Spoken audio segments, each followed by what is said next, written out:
All right, good evening, everyone. I think we're all just about here.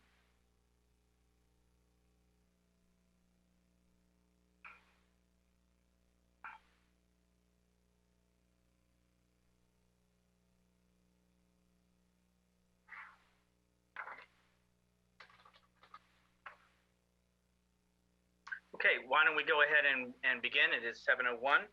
And I'd like to welcome everyone to the San Bruno City Council meeting of May the 25th, 2021. And we will call this meeting to order. May we please have roll call? Councilmember Hamilton? Here. Councilmember Mason? Here. Councilmember Salazar? Here. Vice Mayor Marty Medina? Here. Mayor Rico Medina? Here. I've realized that I've asked my colleagues to lead the pledge at one point or another, and I will go ahead and lead it this time. Also to acknowledge, since Monday is Memorial Day, and unfortunately at the cemetery, there's not having any public activity, but just on Memorial Day, we remember the veterans who made the ultimate sacrifice for our country. These brave men and women have dedicated their lives to honor the living and make our lives better. Memorial Day, we remember the veterans who made the ultimate sacrifice for our country. So with that, I will lead us in the Pledge of Allegiance. I pledge allegiance to the flag of the United States of America and to the republic for which it stands, one nation, under God, indivisible, with liberty and justice for all.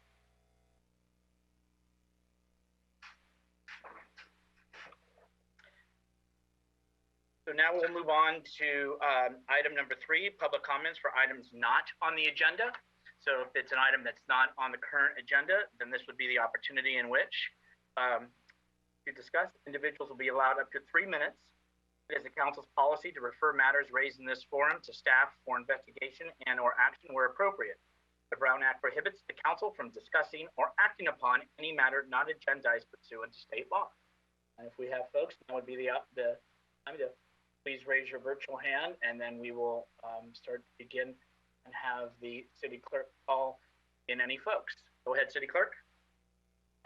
I currently see no hands raised, but while we give a moment, I just want to say for anybody who is calling in by phone, if you would like to raise your hand, you can press *9 on your phone, and it will raise your virtual hand for us to see. I am still seeing no hands raised, Mayor. Okay, thank you, City Clerk.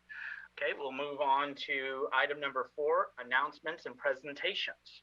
First item on the agenda is item A, be issuing a proclamation recognizing June 2021 as Pride Month in San Bruno. I'd like to bring in, he is on the San Mateo County LGBTQ Commission for the County of San Mateo. Steve Dessart, if you would come on in, and I will read. I won't read every whereases. I'd rather hear from Steve rather than myself, but let me just read some portions of it, please. Whereas this nation was founded on the principle that every individual has infinite dignity and worth, and San Bruno calls upon the people of this municipality to embrace this principle and work to eliminate prejudice wherever it exists.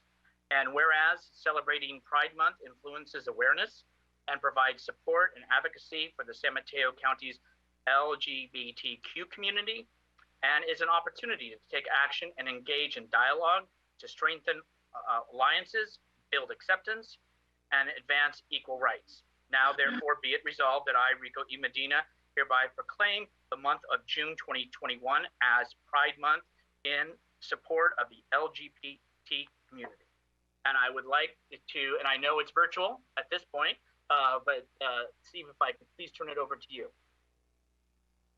Good evening. Thank you. What an honor to be amongst you tonight. Thank you so much for your support of me as a resident of our community, and I'll make some more formal comments. But personally, many of you I know, and I appreciate you so much. I also appreciate just how this city works. I got the app, the San Bruno app, and my God, you guys, boom, boom, boom, boom. I am so impressed. Thank you, Linda, for giving me that tip. So, city's working. Tax dollars are going to good use. I appreciate that so much. I'm proud to accept the City of San Bruno's LGBTQ proclamation on behalf of the San Mateo County LGBTQ Commission. Our commission's purpose is to bring greater recognition and visibility to the LGBTQ community in San Mateo County. Over the past several months, our commission has invited all cities and towns in San Mateo County to formally recognize Pride Month. This visibility allows LGBTQ residents to know that they are seen and that they are important. By issuing this proclamation, the City of San Bruno is visibly demonstrating how important it is for the LGBTQ youth, seniors, and those struggling with coming out to see their local government celebrate Pride Month. June is an extremely important month for the LGBTQ plus community. June marks the 51st anniversary of foundational Pride celebrations. It also is the 6th anniversary of the Supreme Court decision that legalized same-sex marriage. Although Pride Month is normally a time of unapologetically celebrating one's identity and boldly declaring love is love, this year the LGBTQ community recognizes that it is more important than ever to be an ally to the African American and AAPI communities. Pride celebrations actually have deep roots with protests and riots. The Compton Cafeteria riots occurred in August of 1966, marking the beginning of transgender activism in San Francisco. This event was one of the first LGBTQ plus related riots in US history, preceding the more famous 1969 Stonewall riots in New York City. During Stonewall, African American people like Marsha P. Johnson and so many others were the drivers of that movement, which started to turn the tide for LGBTQ community globally. It is important for us to continue to recognize and honor the LGBTQ community, the African American and AAPI communities, and the intersectionality that brings these communities together as we continue to fight for equality. Thank you, Mayor Medina, the City Council, and the City of San Bruno for your allyship and support. Thank you. Stephen, thank you for your comments, and thank you for being here this evening. We very much appreciate it. And we will let you, we won't require you to stay for the whole meeting. You're welcome to, but please enjoy your evening. All right. Thank you so much. Take care. Take care. Now we'll move on to item B. And there's some announcements. Announce that we are helping PG&E with their reminder to be aware of scams targeting PG&E customers. Customers should stay vigilant, recognize, and avoid financial scams. PG&E will never ask for your financial information over the phone or via email and will never demand immediate payment for any alleged past due bills. More information may be found at www.pgne or just pge.com/scams. And so that's just as a reminder to all folks. And again, if you're not sure, please call them. Item C, announce that the COVID-19 vaccine is here and available to California ages 12 plus with parental consent. Most vaccine locations do not require an appointment. Visit www.smchealth.org. Of course, you look up the vaccine clinic calendar for dates and times of local vaccine clinics, or visit myturn.ca.gov. That's myturn.ca.gov. For those not online, you can also call for vaccine information to 833-422-4255. Again, that's 833-422-4255. There's one item that is not listed, but I've asked very briefly for our fire chief, if our fire chief can be brought into the meeting, please. And basically, myself and my colleagues have gotten an email or two or inquiry in regards to the canyon. So I thought we would take this opportunity just very briefly for Chief Slade to Chief? Sure. Honorable Mayor, members of the council, Ari DeLay, your fire chief. Just a bit of information for the community. Beginning on Monday and working through this week, we'll be doing some wildland fire training in Crestmore Canyon. It provided us a great opportunity. If everybody remembers, a few weeks ago, we noted that we were able to receive a Type 6 fire engine from Cal OES. We've used that opportunity to do some joint training with our partner agencies that all receive the same type of apparatus. South San Francisco Fire Department, San Bruno, obviously, Central County Fire Department, and the San Mateo County or Consolidated Fire Department. We've all been training in Crestmore Canyon throughout the week, and it's really designed to utilize and exercise these new vehicles and also get prepared for wildland season here. And it's a great opportunity for them to know some of our geography and terrain in San Bruno and get them more familiar with it in case we did have an event. So if there's any questions, I'd be more than happy to answer anything for you. Okay. With that, thank you, Chief. And just we want to take the opportunity for those watching or can pass on information to the community. So thank you, Chief DeLay. And with that, that concludes our announcements and presentations. We're going to move on to consent calendar. That's item 5. All items are considered routine or implemented an earlier council action and may be enacted by one motion. There will be no separate discussion unless requested. So at this time, are there any items that we want to pull for a complete staff report and separate vote? Councilmember Mason. Muted.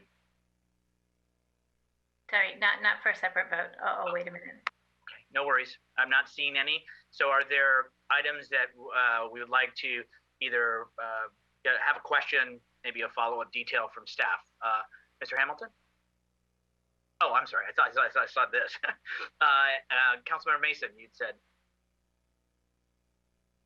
Yeah, I think I just have some follow-up questions, I think, for F and G. Hold on one second. I'm just looking at this list. And that's it. That's it. I think the other questions have been answered. Thank you. F and G. Thank you. Anybody else from council? Not seeing any. Then we have 2 items. Sorry, Mr. Mayor, I'm sorry. apologize. Yes, Vice Mayor. That would be item G. Got it. A quick comment on item H and item J. Okay. Thank you. Seeing no others, I'm going to start at the top and we'll work our way down if that's okay. So we'll start with item F, as in Frank.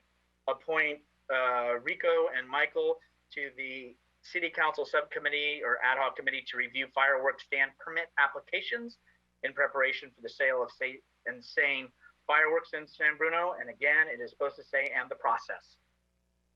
Councilmember Mason.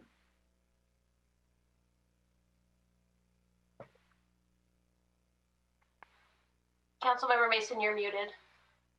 I'm sorry. Thank you. So in reading through the staff report and the attachments, I guess I just have a question around the review by the ad hoc committee. I'm fine with the ad hoc committee, but I think my question is more around the process and what the ad hoc committee actually reviews.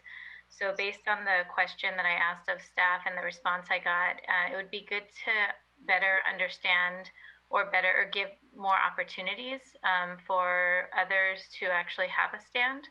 So for those members of the public, there was a question that was sent earlier around who was noticed of the opportunity to have a fireworks stand. 9 groups are grandfathered in, and then 9 groups are eligible to have an additional stand. And the noticing from the answer that the council received is that the noticing of the opportunity for these stands only went to those who had stands the previous year. And so I do just want to ask how, and maybe this is a question for the city attorney, but how can we ensure that the noticing is more public? It would be great to give this opportunity to the PTAs, for example, if they're offered or they have the ability to within their own rules and regulations. maybe the Parkside. Parkside has a number of different organizations that are made up of parents. These could greatly help our public schools in San Bruno. The Education Foundation may be interested. I have not spoken with any of them. They just came right when I looked at the applications. I noticed that those were all missing. And I don't know what other nonprofit organizations might be in the city that might be interested in having a stand.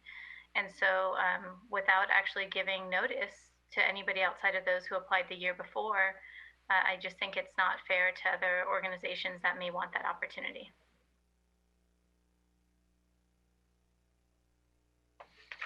I don't know if there, I'm sorry, I see, I can kind of tell, I see Mark, City Attorney, I apologize. Did you have anything to say, or since I see you? Yes, sorry, I was having trouble finding my unmute button. You'd think after a year and a half of this, we'd know where the unmute button is, but apparently I don't. So certainly if the city council wishes to direct staff to provide additional notice, they can certainly do that. There's no legal requirement to have provided notice, nor any legal prohibition why additional notice couldn't be provided. I mean, I think the rules do say that there has to be notice. I think it just doesn't provide who the notice has to be provided to, right? So is this something that would have to be agendized at a later time for next year? Since this process is we're already in June, or practically in June.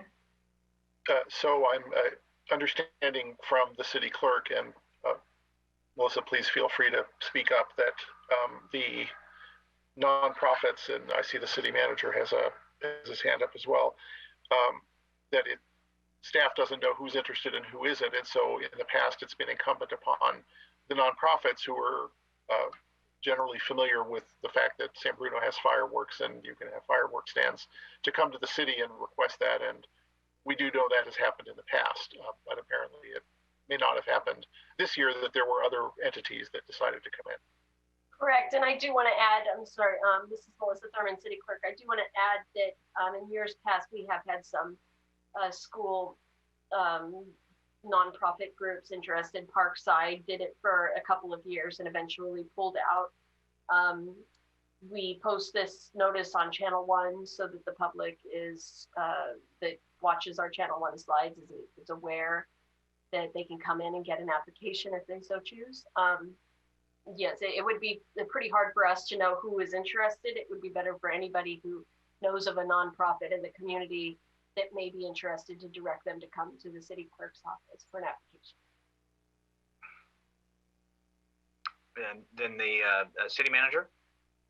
Sure, Devon Rogan, city manager.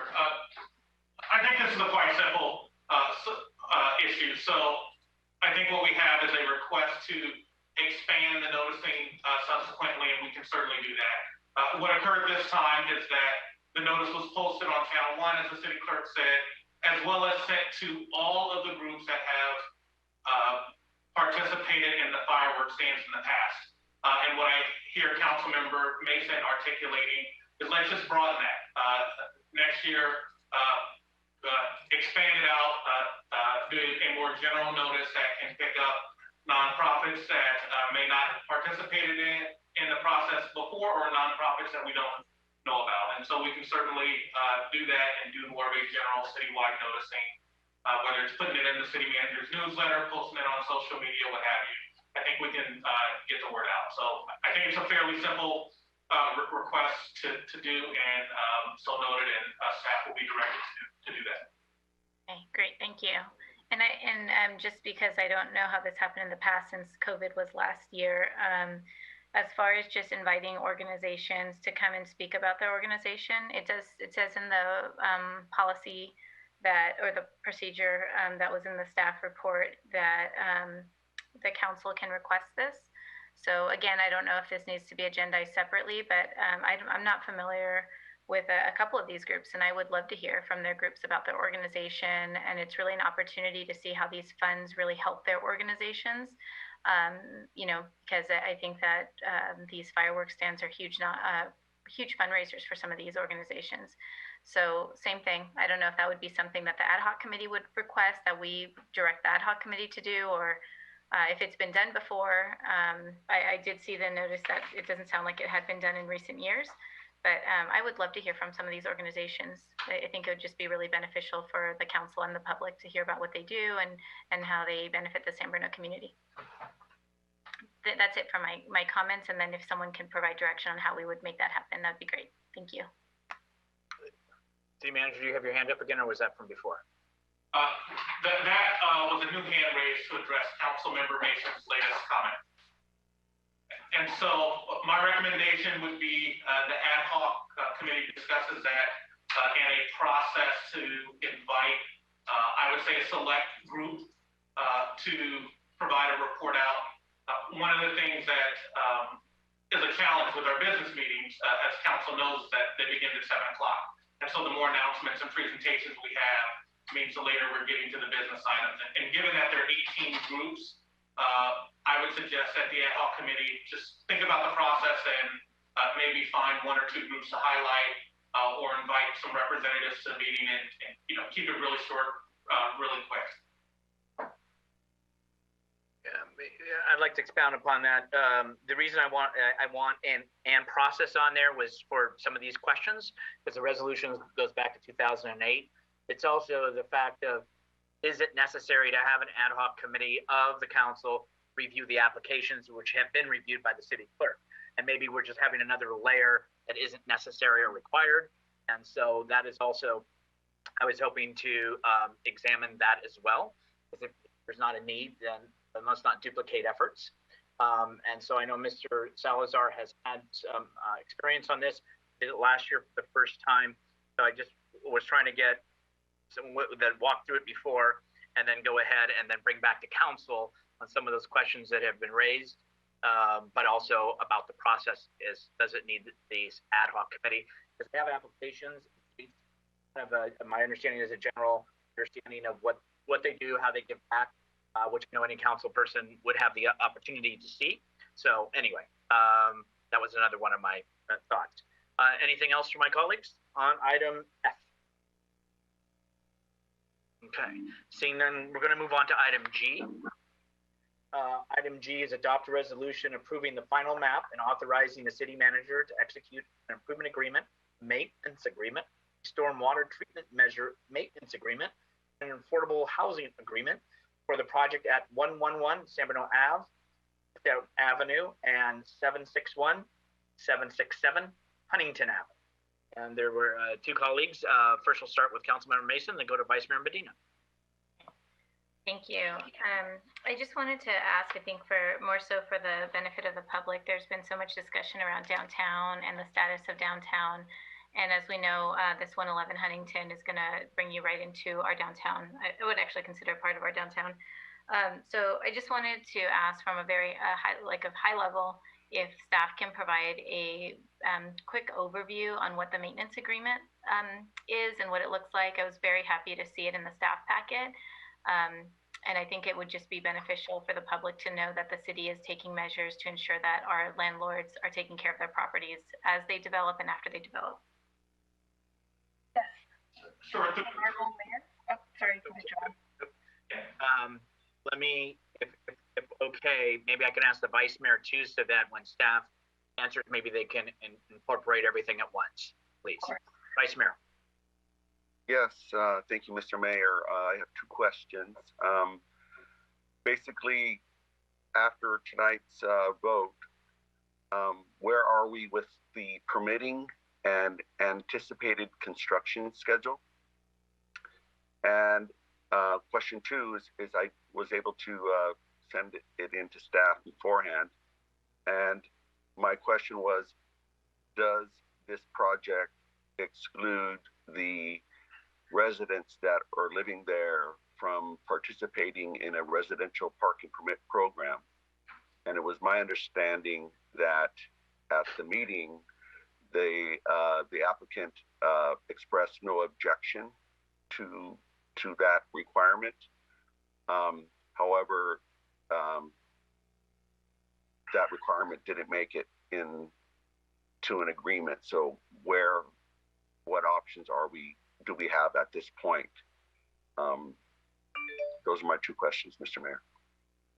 Okay, City Manager, do you have your hand up, or should I turn it over to Ms. Ritchie? Yes, really quick through the mayor. So there are three questions. One question from Councilmember Medina about the maintenance agreement, and then two questions from one question from Councilmember Mason about the maintenance agreement, and then two questions from Councilmember Medina, one about the permitting status and another with regard to the residential parking program. Before we answer those three questions, I want to ask our interim public works director, Haywan Ritchie, to give a very brief overview of the project, because it seems like we're going to get into a little nuance about the project. And I think it's important for the public that's watching to have a little background on what we're talking about. With that said, Mr. Mayor, it seems like Councilmember Mason may have another question. I'm sorry. Yeah, Councilmember Mason? I'm sorry. I might as well group them in together, but when you talk about the maintenance agreement, I love that you talked about weeds and garbage, and so can you just make sure you address the time frame that the city will be providing to the owner to actually remedy the situation? Thank you. Ms. Ritchie. Yes. Good evening, Honorable Mayor, City Council members. My name is Haywan Ritchie, the Interim Public Works Director. I would like to present, share my screen.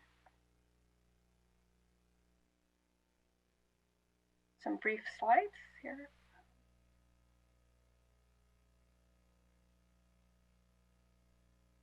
Okay, so the title slide, approximate location of 111 San Bruno Avenue is at the southwest corner of San Bruno Avenue West and Huntington Avenue. This is a close-up view of an aerial of this location. It is outlined in red. These are some architectural renderings.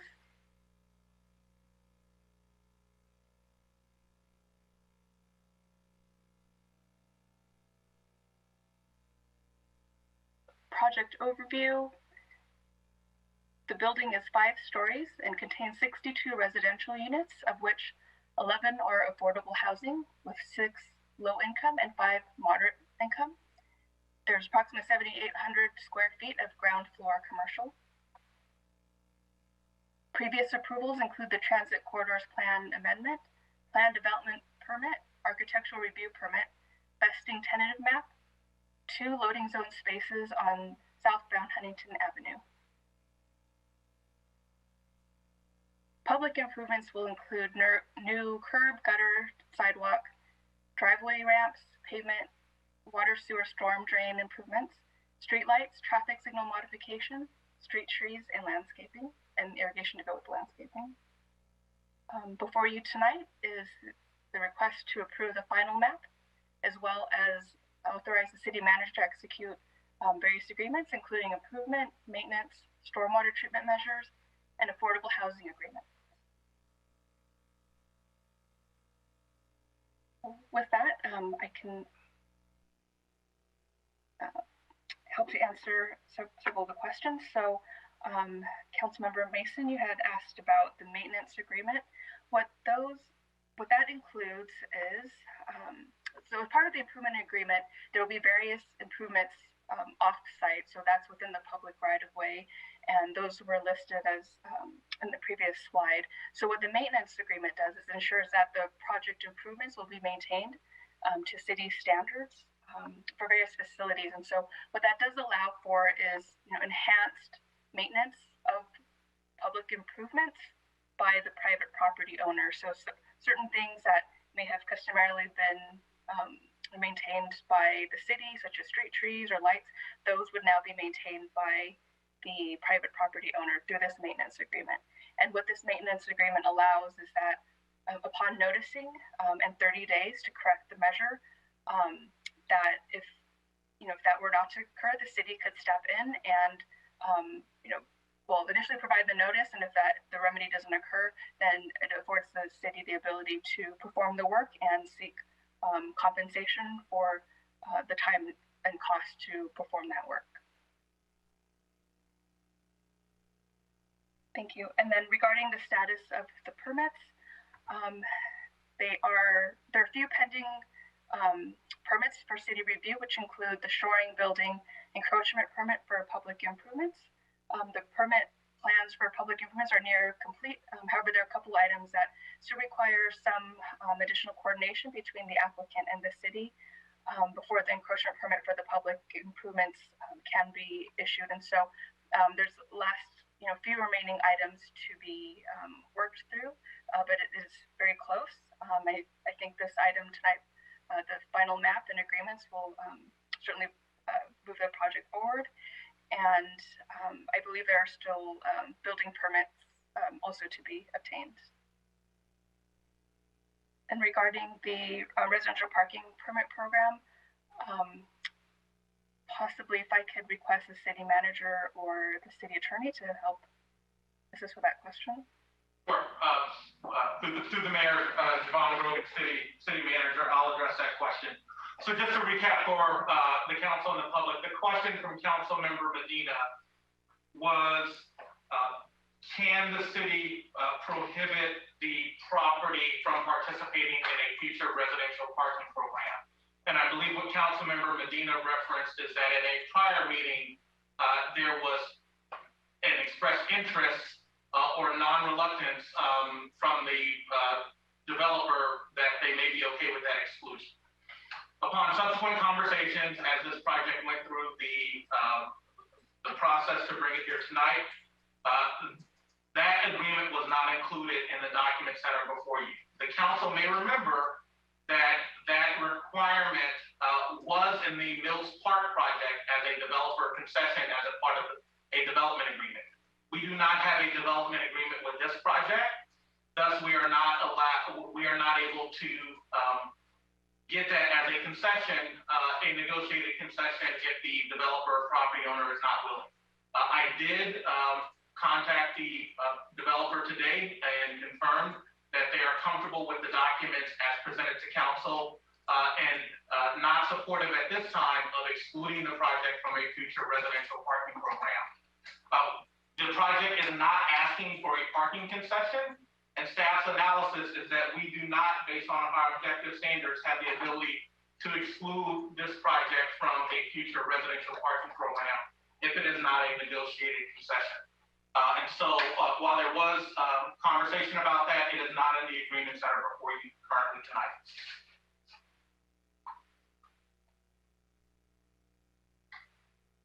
Okay, so I believe the questions were answered. There might be some follow-up to it. I also want to be able to open it up. We have somebody from the community who would like to speak on this item. Again, this is in regards to the property at 111 San Bruno Avenue and 761-767 Huntington Avenue. The city clerk, if you can bring in the speaker, please. Yes, Moshe Dinar.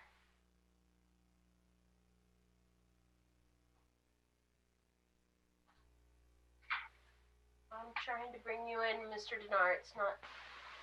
Just one moment. I'm getting an error here. There we go. I think I got it.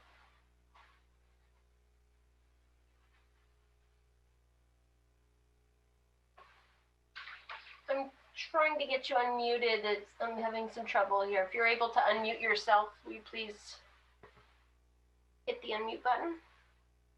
Yeah. There you are. Okay. We can Hello? hear you whenever you're ready.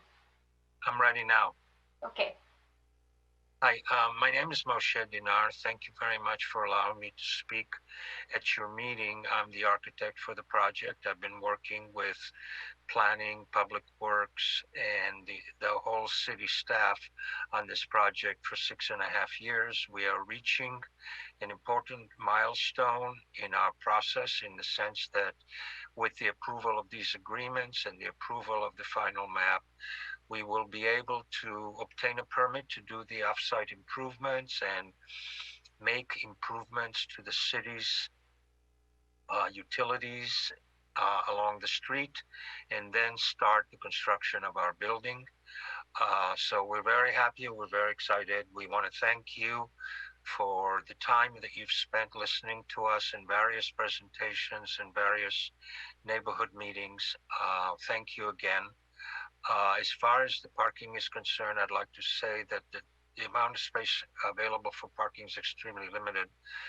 We have a very, very expensive parking system. It is 3 high. It goes down on the ground and comes back up. It requires the availability of a credit card type thing for each resident to operate. And I think that we have enough to satisfy all our residents. So I don't know about possibly participating in other programs if it's possible. Certainly the owner may consider it, but I don't think we have enough to park people outside the building and their guests. Other than that, I feel that we have a great building, and we're looking forward to its construction in the city of San Bruno. Thank you very much for your time. Thank you for your comments. If there's anybody else who wishes to speak on this item, if you could raise your hand now. I see one more speaker, and this will be the last speaker. I'm not seeing any other hands come up, but City Clerk, if you could bring in our next speaker. Yes, just one moment. The next speaker is Stephen Seymour. Hello. Hi, Stephen, whenever you're ready. All right. I just wanted to, it's exciting that this project is moving forward. The property has been vacant for so long, it'd be nice to have neighbors there. I do want to express my concern that the property is going to be able to, or is not taken out of what might be a residential parking permit program in and around the area. And my biggest concern there, well, two, I have one. I mean, the first one is the owner expressed in a meeting when Councilmember Medina asked if they would be willing to not take part in residential parking permit programs. They said absolutely. They said that no problem. And so it's really a concern to me that that was not put into the agreement. And I think my second issue is I think that really is something that you're going to have to look at hard in the transit corridor, because the idea is to build multifamily units through the corridor, and you're building those multifamily units next to neighborhoods that are already parking impacted. It makes sense to me that the developer, the owner of future buildings, would make sure that their properties are able to support the people who will be living.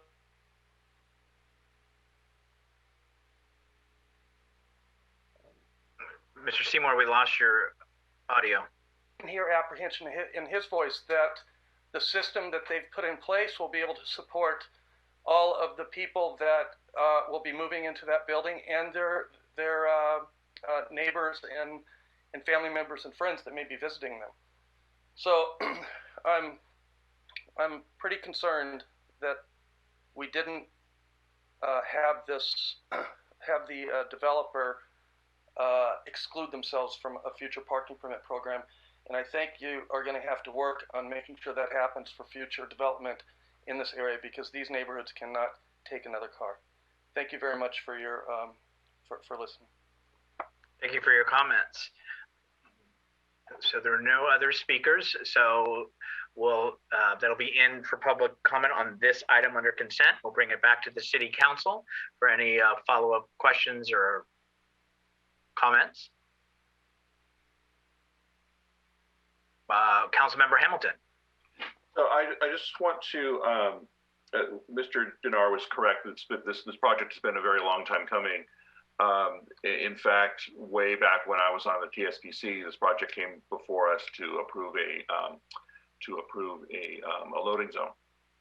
And at that time, this was, it might have been 5 years ago. At that time, one of my co-committee members just made a comment. We were not voting on whether there was enough parking in this building, because that was not before us, and there wasn't any decision to be made about that. But one of my fellow committee members commented that she did not believe there was enough parking in this building. And Mr. Dinar was at that meeting and spoke at length about that there was plenty of parking. And so it is a little disconcerting to hear the change over time. In that regard, after it's all been approved, I'm still going to vote yes on it, but it is still a concern, and I think this is something that we need to watch for in the future as we move ahead to get things, get these types of things in writing and built into the agreements as we can legally moving forward. Thank you. Any other final questions from colleagues? Vice Mayor Medina. Yes, thank you, Mr. Mayor. So my look, I want to see this project built too.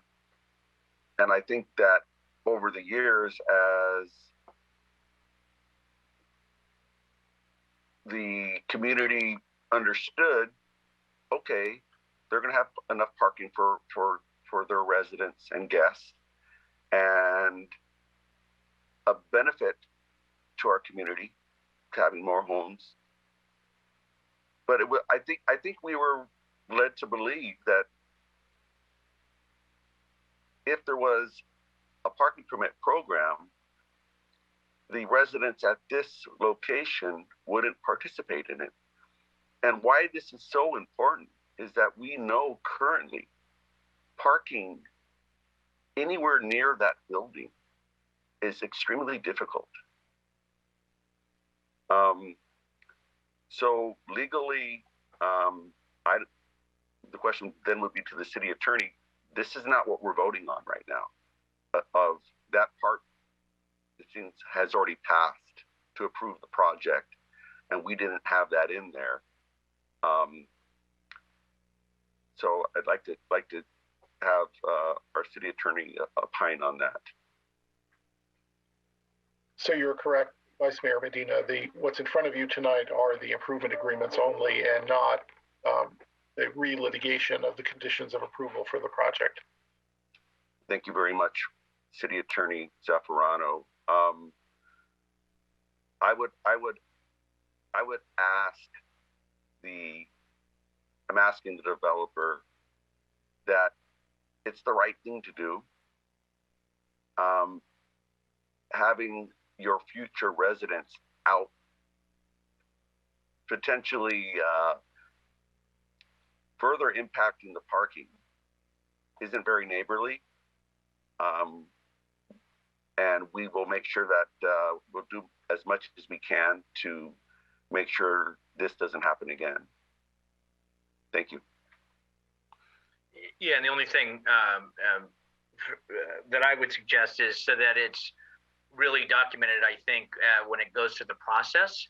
And if we find ourselves in this unique situation to where it is one of those larger developments that's within a neighborhood area, that it's stipulated yay or nay, that it's on there, people are agreeing to it, the process is going through, and therefore nobody's, if they said 5 years ago, 6 years ago, that it's hard, and folks change, council changes, staff changes, members change. So I think going forward, it would be helpful if it was something that was within that process, so at least it's noted, it's understood, and everybody's on the same page. My thoughts. Anything else on, and that was G. I'm going to move on to item H. Waive the second reading and adopt amendments to the San Bernardino Municipal Code, Chapter 2.36, to complete transition of personnel board functions to the city manager's office and human resources department. Vice Mayor. This is going to be really quick, Mr. Mayor. Just wanted to acknowledge that I did receive a text from Peter Fenn of 856 indicating he had no objection to the change in our committee. Thank you, Vice Mayor. And I just had one quick question to City Manager, because I know the Personnel Board used to deal with the list. When I say list, captain's list, et cetera. And as far as our battalion chief list and how long it would stay out there, we go to the Personnel Board, they would have input whether to extend the list or not and go out for another. So how is that going to be facilitated now?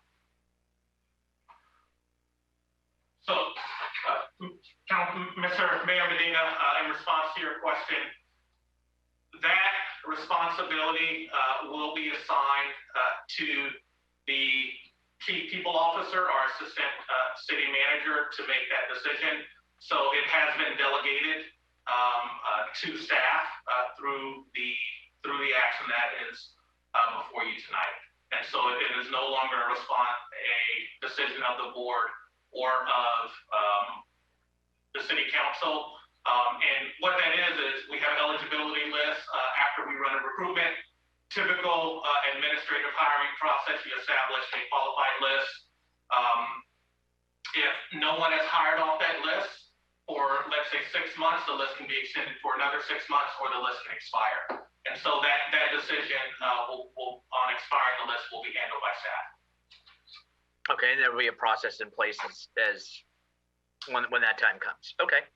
Okay, anything else from my colleagues for item H? Not seeing any. Let's move on to item J.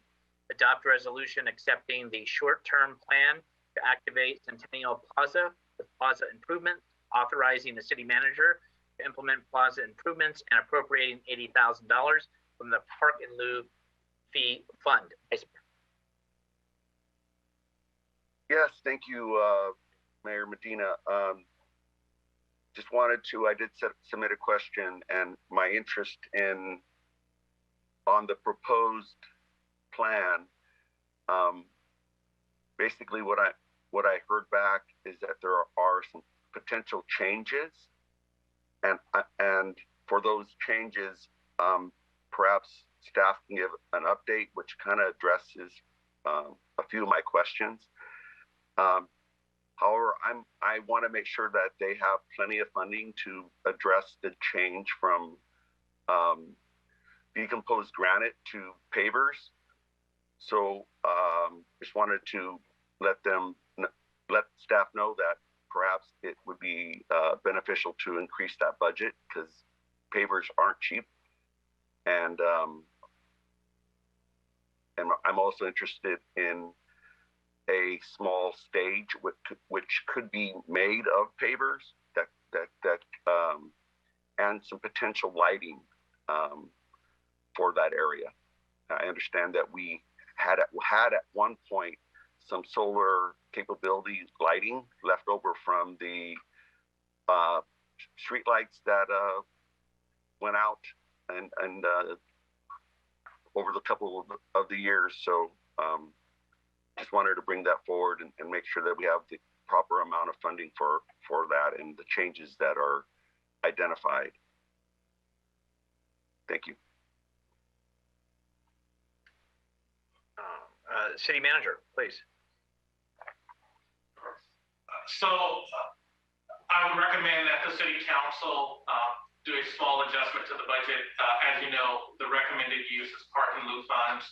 The recommended amount is $80,000 now.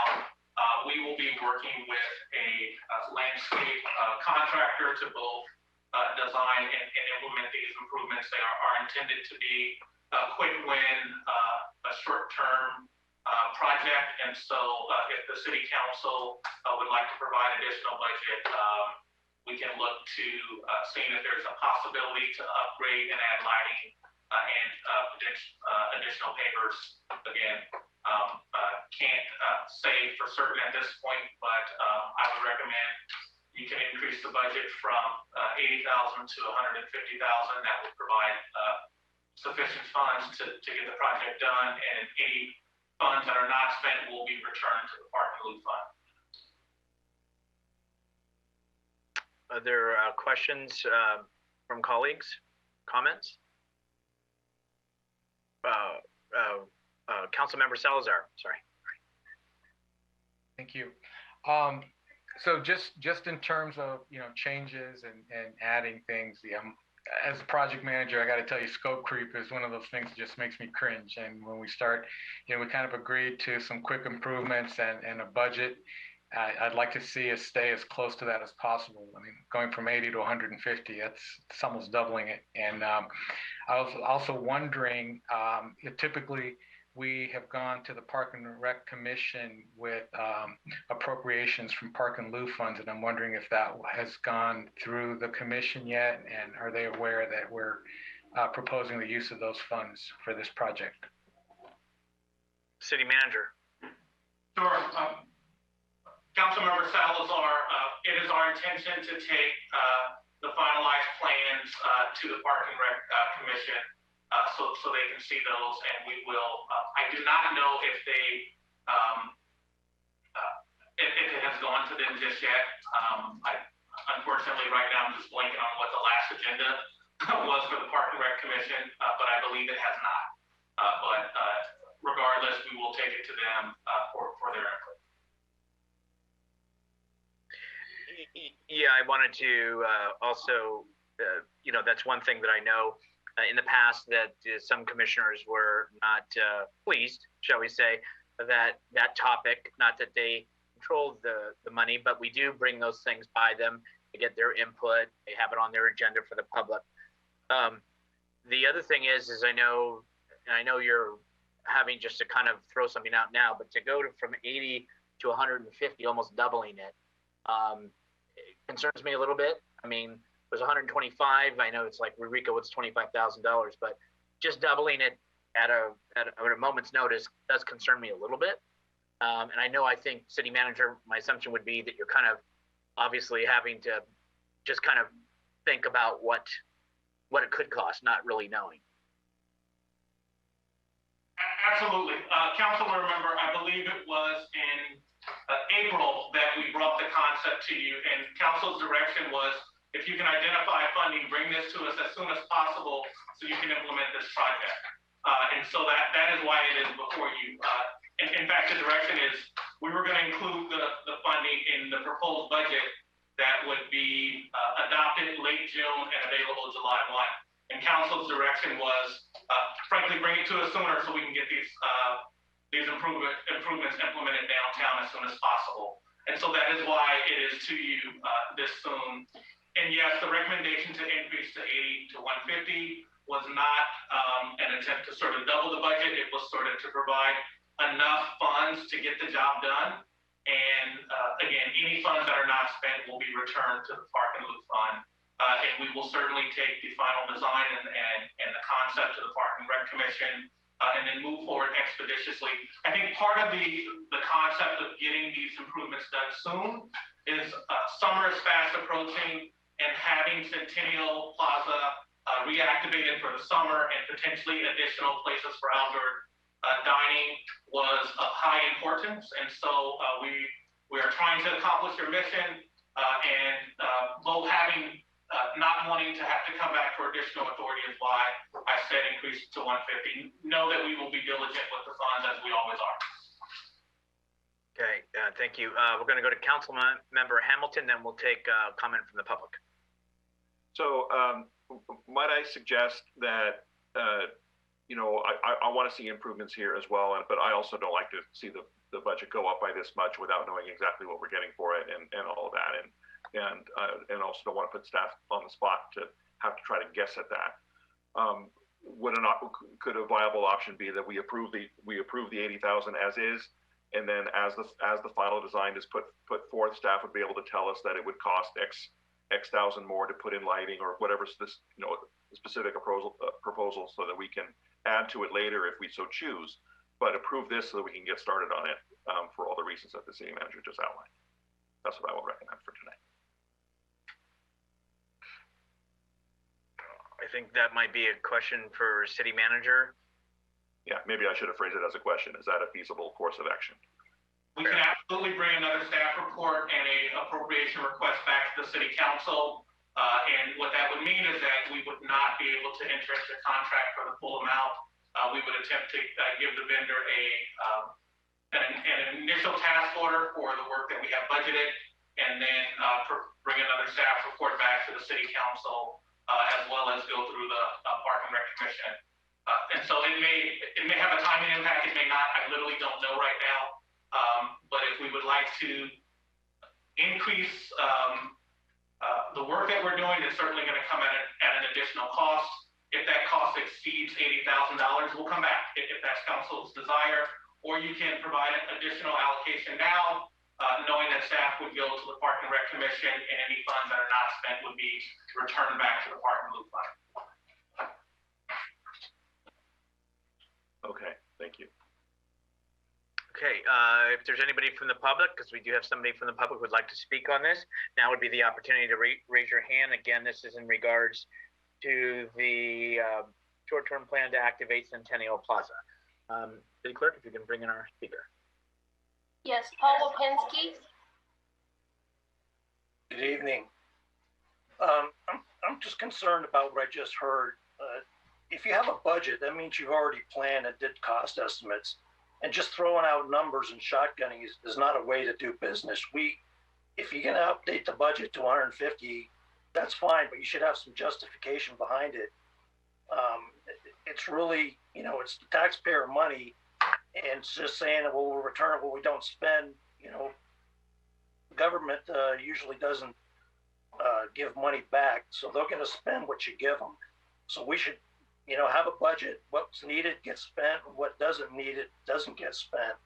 But just shotgunning I think it's a bad way to do business. If this was a regular business instead of the government, they would throw you out of the office.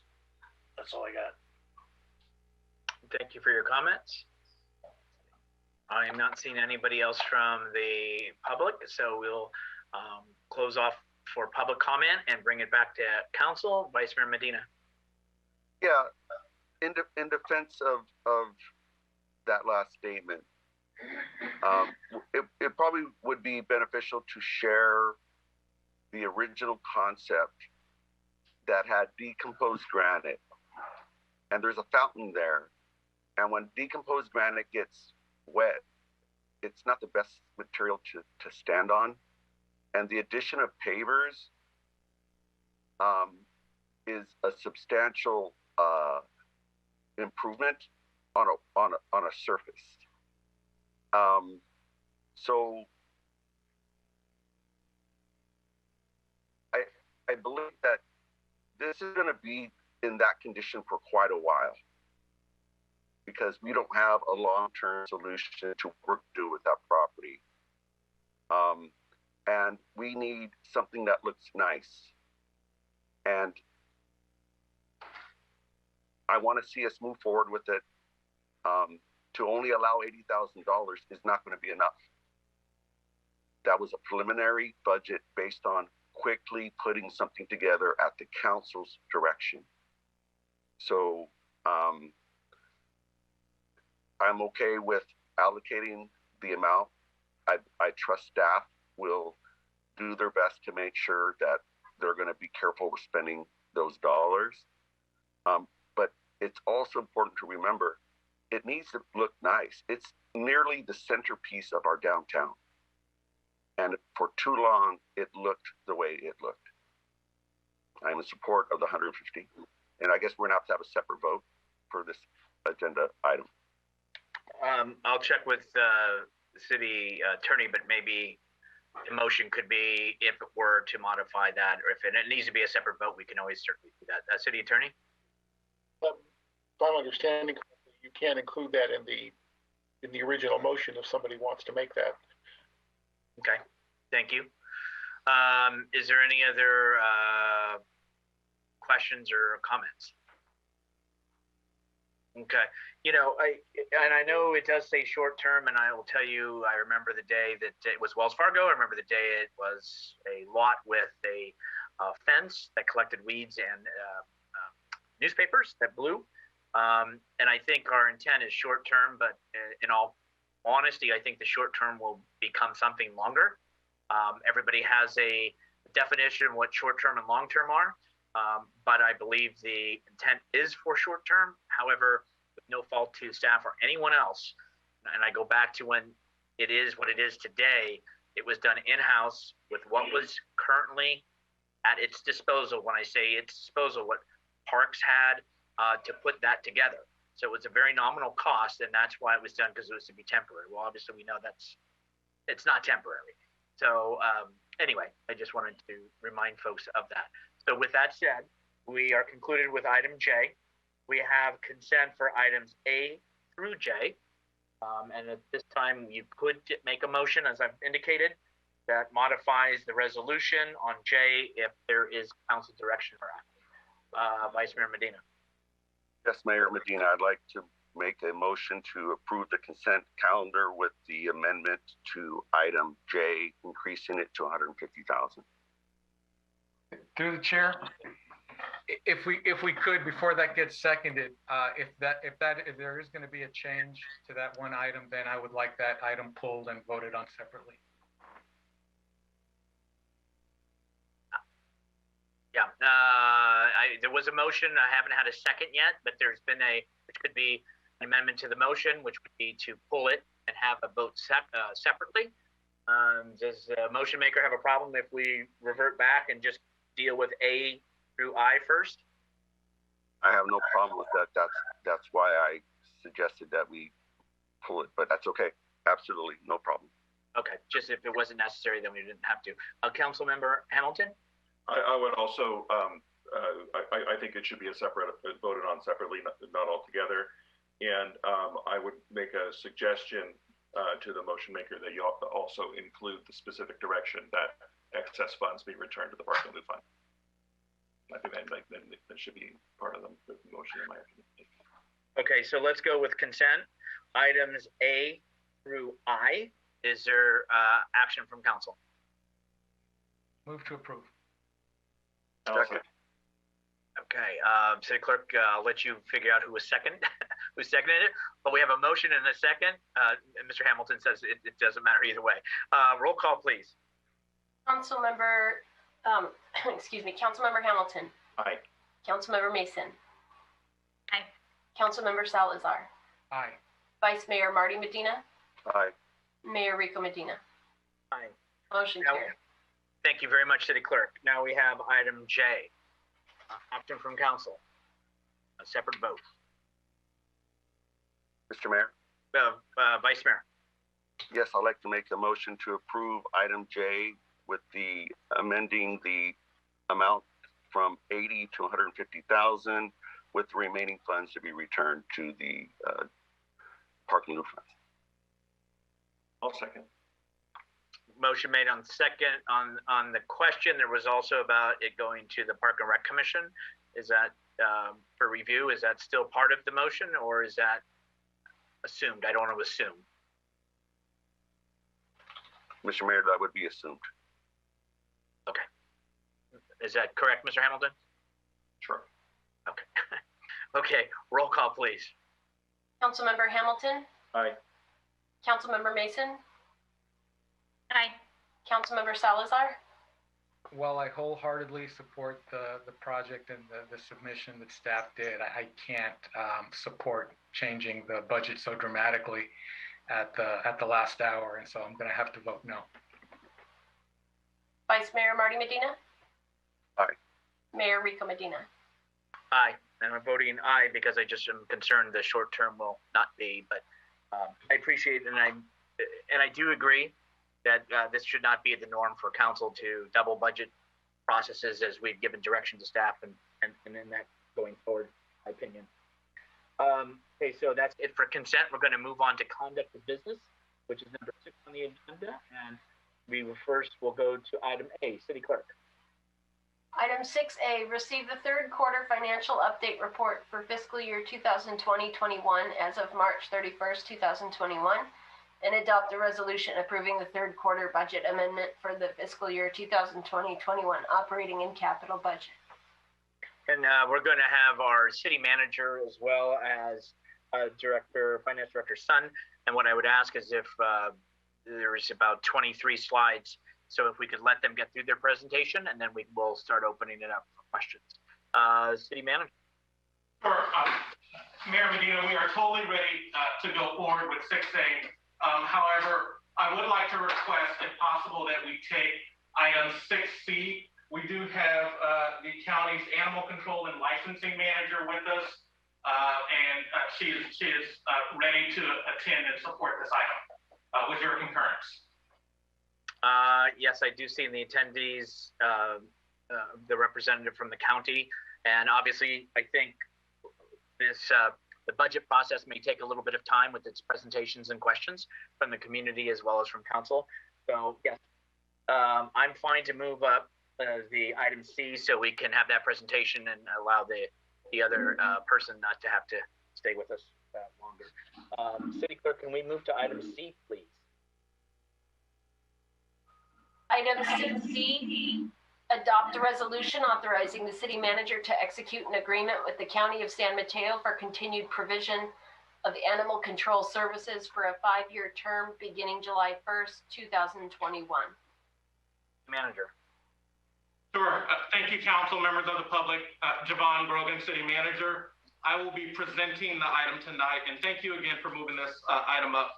We have Lori Morton Fezzle, the Animal Control and Licensing Manager with San Mateo County, here to answer any questions on the contract. She is attending 4 city council meetings tonight, doing a virtual round robin, because this agreement is going to all 20 cities in the county.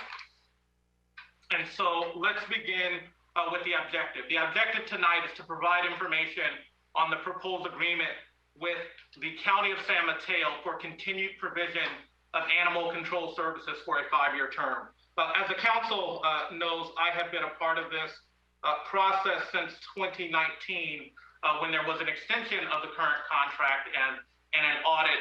And I served on a panel of 5 city managers in the county for the RFP and for the contract negotiations. And so this agreement will be for 5 years, beginning again July 1, 2021 and ending June 30, 2025. The agenda for tonight's presentation is we will provide a background, we will discuss the agreement, we will discuss the financial impact, and then discuss recommendations. And finally take questions. So by way of background, shared services is something we talk about a lot. Animal control is actually the longest serving shared regional service in our county. It has been that way since 1952 when the county contracted with Peninsula Humane Society and the SPCA, commonly referred to as PHS, for animal control, field and sheltering services. Again, all 20 cities plus the county participate in this agreement. And frankly, we do that because we pool our resources and the economies of scale actually saves money. And so this agreement, as you'll see in a little bit, costs the city approximately $370,000 annually. And that's a cost that would be much greater if we did it alone or partnered with just a few other cities. In addition, the council and members of the public may know that through this countywide participation, we all jointly funded a $30 million animal shelter, and it's a 45,000 square foot state-of-the-art facility that our residents enjoy and can use due to this county partnership. So by way of background, animal control is not something that we talk about often here at our city council meetings, but we are mandated to provide animal control services. And a few of those functions are receiving and housing stray animals, serving as a location for the public when looking for lost pets and surrendering animals, sheltering animals, holding a spay and neuter clinic, as well as a vaccination clinic. There are other services that we provide for convenience, and we'll talk about a few of these. And one is licensing, another is microchipping, and veterinary care and behavioral work. And so that's for aggressive animals to get them to be not so aggressive. So the agreement currently will expire June 30th, 2021. Hence why the renewed agreement is important for this city as well as the other cities in the county to act upon. San Mateo County released a request for proposals for animal care, control, and sheltering services in January of 2021. And so all of these negotiations happened for the most part during COVID-19, and we held negotiations remotely with the vendor. And those negotiations began in March of 2021 with Peninsula Humane Society. The RFP was sent to 70 vendors, as was noted in the staff report. The county did receive 2 proposals, and PHS was a successful bidder. The proposed agreement, again, runs for 5 years.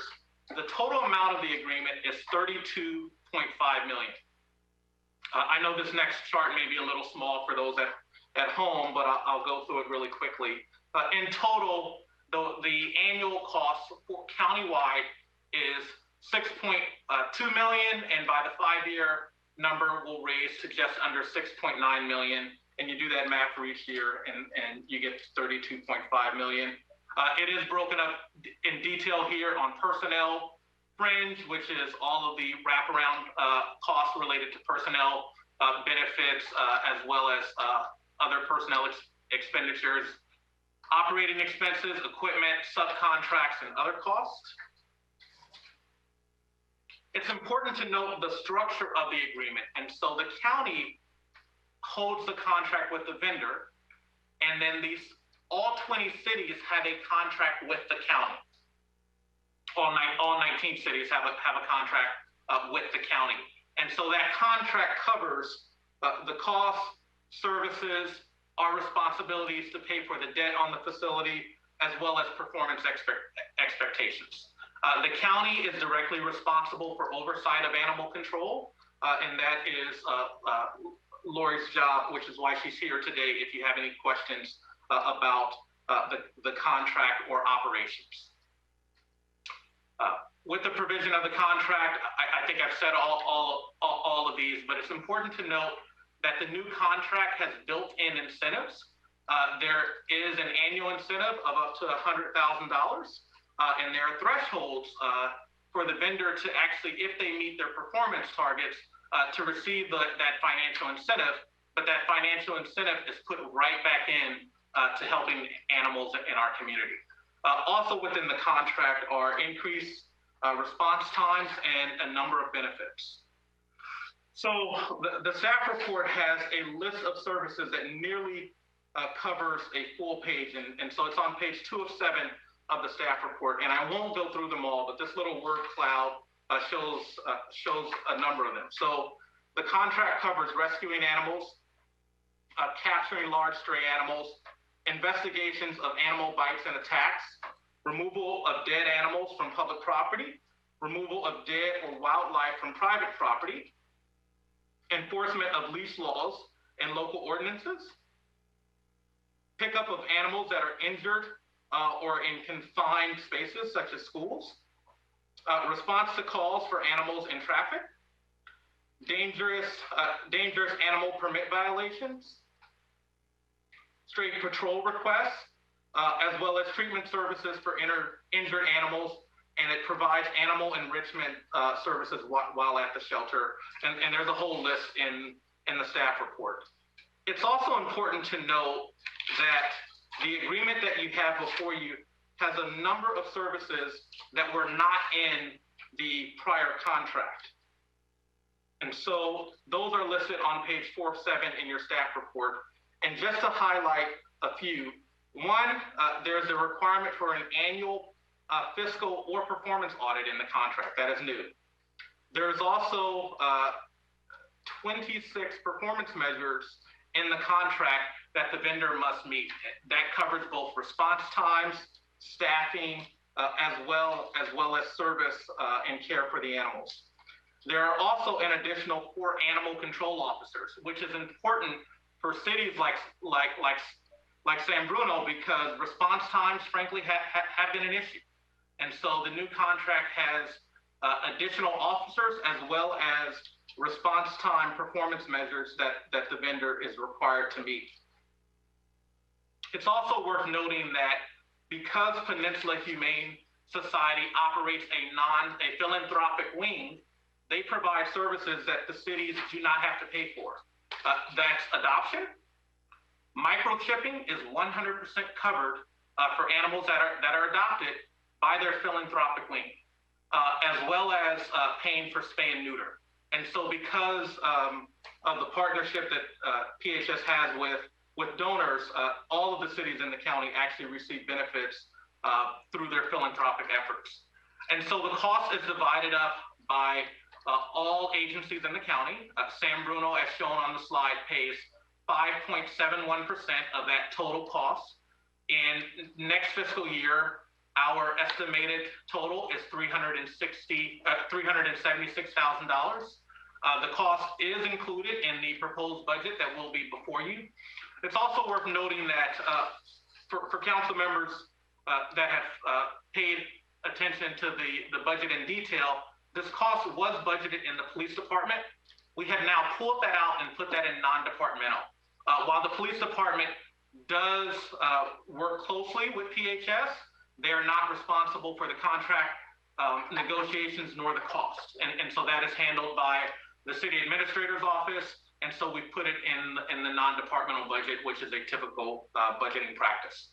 And so I am available for any questions that the city council may have on the contract or the negotiation process, and the county's animal control and licensing manager is also available. Thank you.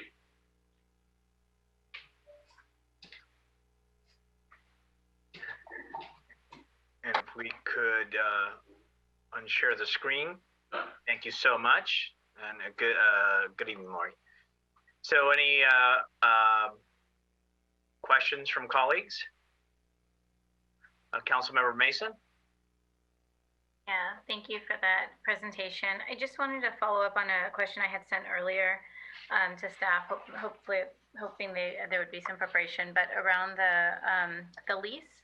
So please do correct me if I'm wrong, but it sounds like the lease is approximately $40,000 a year.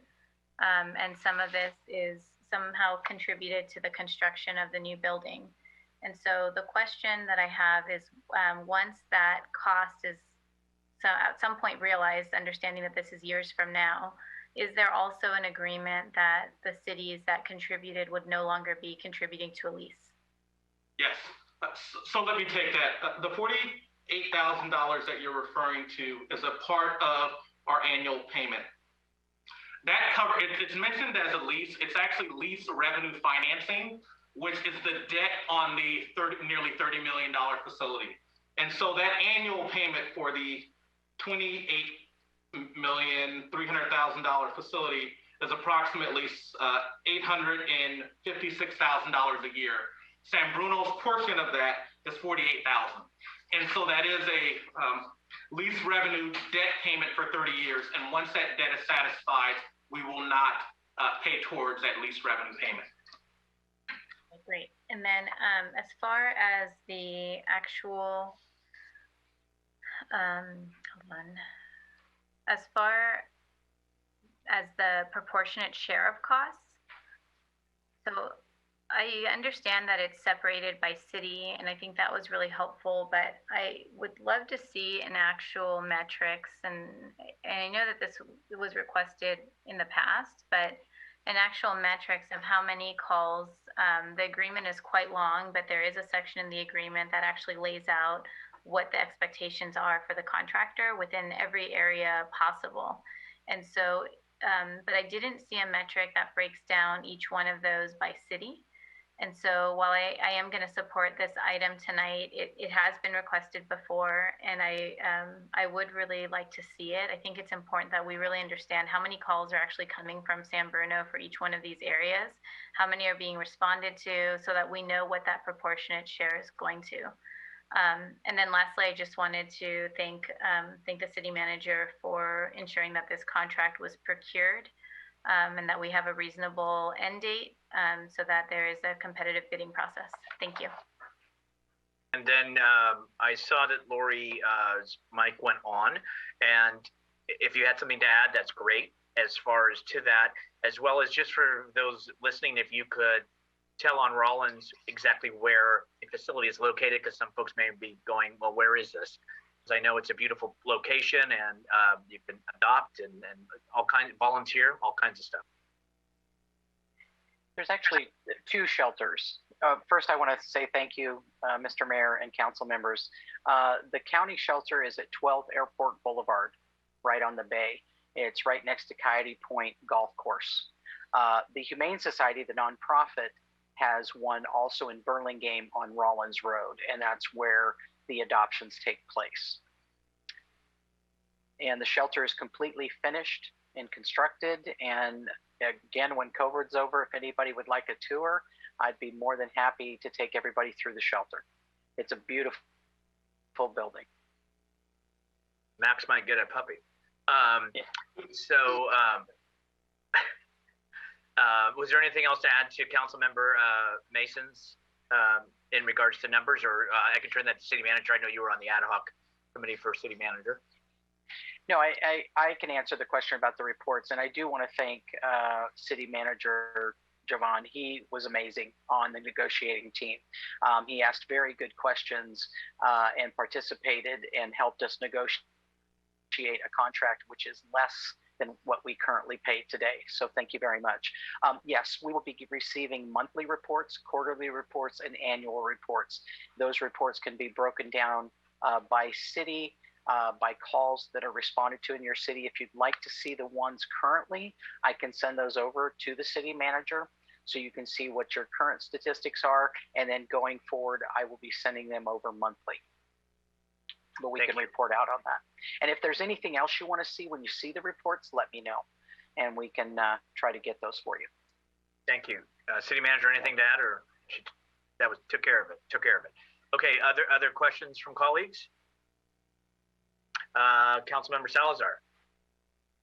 Just a quick comment. I also wanted to add my thanks to the city manager for all of his work on this. I know he did put in a lot of time in getting all this together. You know, what the services that the Peninsula Humane Society provide are, a lot of people don't realize that, you know, all the things that they do, and it's one of those things you don't appreciate until you actually need to call for their assistance, and then you realize how important it is to have that. And so, you know, I visited both facilities. The building on Rawlings Road is definitely very impressive. Took my puppy there a while back to get some counseling when she was young, and so definitely appreciate their services and everything that they're doing, and I'm glad to see this contract coming forward. And we can hear the dog now. Councilmember Hamilton. Actually, Councilmember Salazar's comment was almost exactly what I was going to say, because it's all the same stuff. I'm very appreciative of our city manager and staff putting together this process. This was all brand new to me, how this all works, and the way that the costs are shared and the formula used to come up with a share for each city is logical and fair. And I also would echo the recommendation that folks visit these beautiful facilities. We got our cat. We adopted our cat from there, who's been a guest, unwanted guest in some of our meetings. And Penny, sleeping there in the background, took obedience lessons in that beautiful facility. So I highly recommend folks visit it. And I'm very supportive of this action tonight. Anything else from my colleagues? I have something, but City Manager. Yes. So at the risk of bringing up something new, just before walking up here, I got a note that a press release will be released soon tonight about a mountain lion incident that we had in San Bruno. And it's apropos to what we're discussing, because PHS will help out with mountain lion sightings. And when an officer is there, it was a key part of our discussions. They will respond, and they have to respond immediately. It is a priority 1 call. And so we did have a mountain lion incident last night where a mountain lion actually broke into a residence. And so thankfully no one was harmed, but we do know that we have wildlife issues.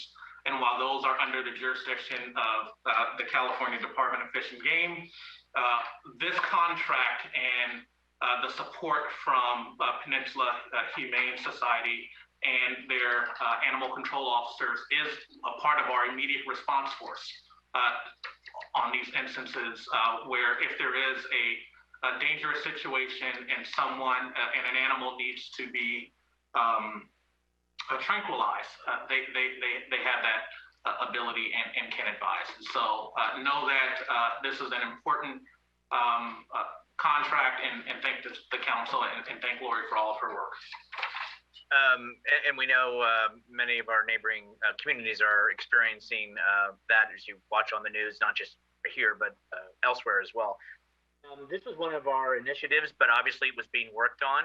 This is one of my concerns because though we've had reports available to us, maybe we just haven't looked or asked, but at the same time with this new agreement, I like the other elements that have been added. Of course, the costs and the service level are always been things that we sometimes have heard or not being able to get it within a timely fashion, or they're just too busy. So I appreciate the items that have been added in. I do also want to thank the city manager for his time as well as the other folks. I know it wasn't just you, but I know there were others, but you were there from starting it, finishing it. And so I think that we're finding ourselves in a better spot than we were. So I want to thank everyone for that. And final comments from Mr. Marty Medina, Vice Mayor. Yes, thank you, Mr. Mayor. Just wanted to thank everyone for their work on this. As for the mountain lion, is there a phone number that is operable at late at night? What's that phone number that people should call? Because I'm hearing from more residents and seeing it on Nextdoor or Facebook of more sightings, and maybe that's because there's so many cameras that we have out. But what number should someone call? There's a number, 911. Call 911 if a animal, whether it's a mountain lion or other, is posing a risk. Our officers will come out and assess. They do have the ability to contact California Fish and Game, our Peninsula Humane Society, as well as the Puma Project that tracks and tags most of the mountain lions in our area. And so they have immediate access to them to assess if there's a tag and where that mountain lion may be if it is tagged. And so 911 is the number that people should call. Okay. Councilmember Hamilton. Quick follow up to that. If it's not a life threatening sighting, if I spot a mountain lion on my camera from the night before, should we call the business line for that? So for a dangerous animal, you call 911. Even after the fact? You can call the non-emergency line to report it. There are also other numbers that offhand I don't have. Lori may have them, but we can certainly provide those. And I know staff is working on mountain lion communications to the general public that will provide a whole host of resources to the community, given the prevalence that we're having, as we all know, largely due to the fires and mountain lions being driven out of their habitat. And one of the things I was able to learn is we live in a woozy area, which is the urban wildlife interface.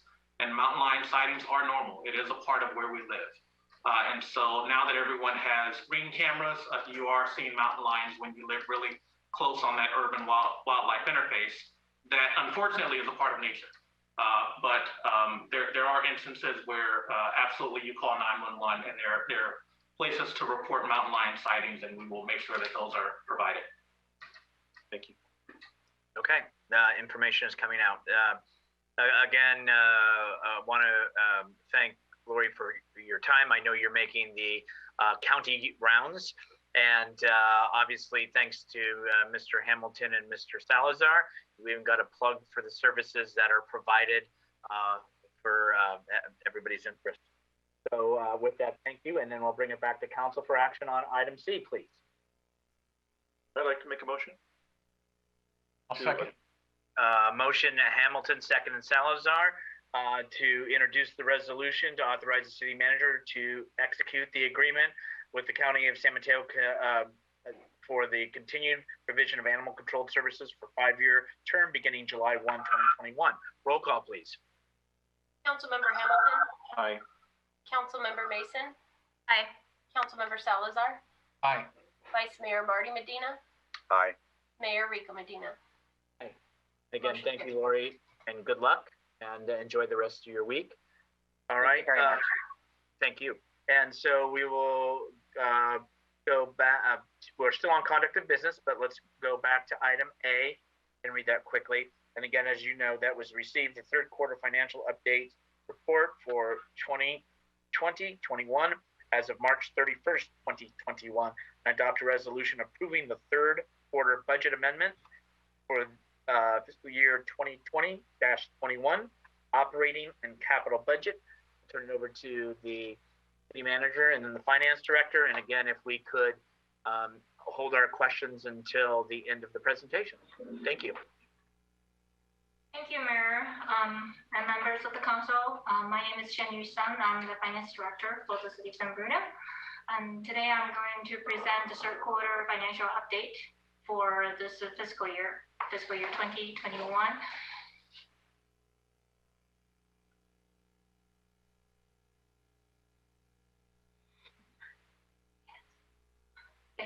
The objective of this presentation is ask the council to receive the third quarter financial update report as of March 31st, 2021. There is no action need to be taken tonight. And then second item needs some action from the council to adopt the resolution amending the fiscal year 2021 operating and capital improvement budget by approving the budget amendments. The agenda today includes the general fund budget overview, the third quarter financial projections, and the city manager is going to come up to provide a budget preview for the next fiscal year 2021-22, and in the end, the council will discuss and deliberate. And again, we're going to talk about the third quarter of this fiscal year, which starts from January 2021, ends in March 2021. Here is the general fund budget overview.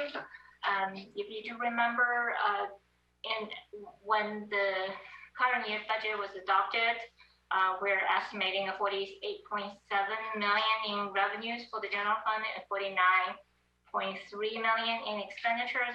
We had asked the council permission to use $591,000 for of the general fund balance to cover the shortfall.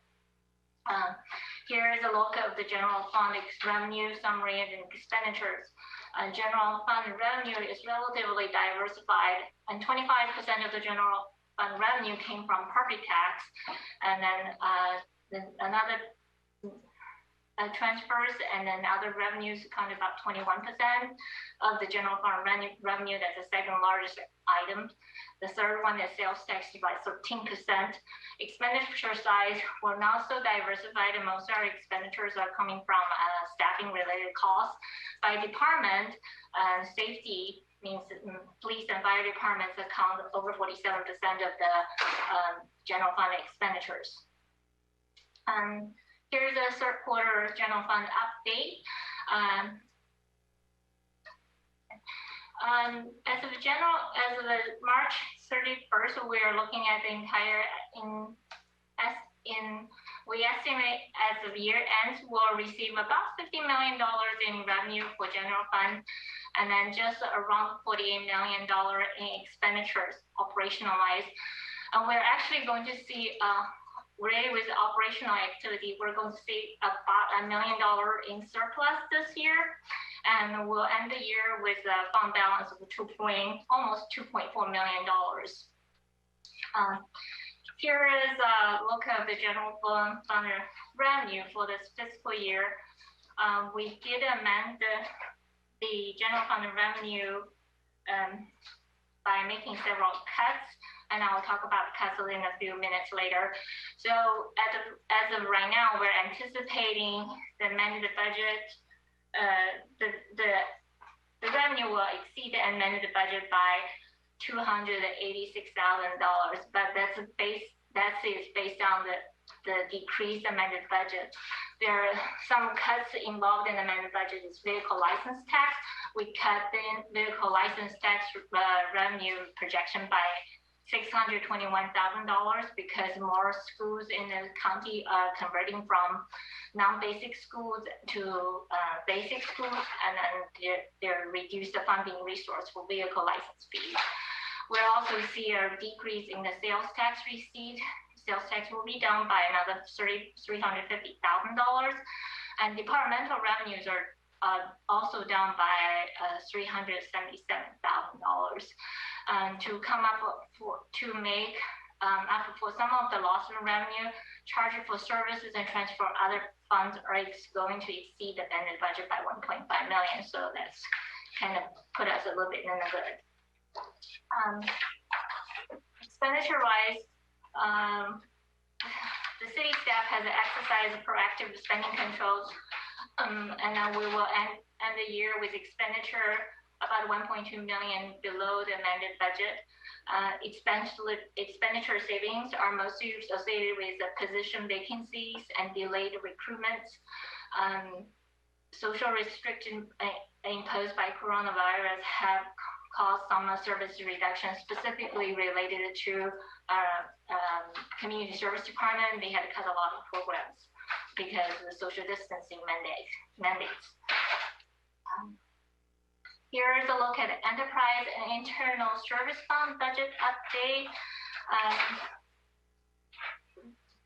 Enterprise funds, as of the third quarter of this year, the revenues and expenditure receipts are mostly on par as the previous year. One thing I want to talk about is the CityNet. And CityNet, for the year-end estimate, they're going to receive about 9.4 million in revenues. Expenditures is going to be $9.7 million. That expenditure includes the debt service items. Operational-wise, the CityNet is actually going to break even, meaning their operating management revenues will closely tag to their operating expenditures. However, there is no excess funding provided for their debt service, which is related with the router debt, and it's about $350,000. That's why you are going to see at the year end that they're going to look at an additional deficit of $302,000. There's some improvement in this and some budget control effort made in the CityNet. I think we should applaud for them, given their very difficult financial situation. The TV content expense has been reduced by almost $800,000. They invested additional $115,000 in equipment replacement, IPTV platform, and limited fiber builds. The revenue gap is really caused by some delinquencies. The CityNet lost revenue from about 250 service counts every month. Throughout the year, they serve about a total of 7,000 homes. It's actually equal to 7,000 accounts. They have proposed some increase in the average revenue per user. It was approved, and the approved target was $120 per month, but in reality, they're only able to collect about $109 a month. So there's a $10 difference. And there is a substantial amount of delinquency build out, which has really created quite a bit of drag on the revenue for CityNet enterprise funds. So they have some budget management measures, which include the delinquent account collection efforts and the service downgrades. They're not disconnecting any of their accounts. They have just-in-time inventory replenishment and the equipment management policy. They also intend to equalize expenditure with operating revenues, and now we have seen them done that, making a valiant effort try to equalize their expenditures and operating revenues.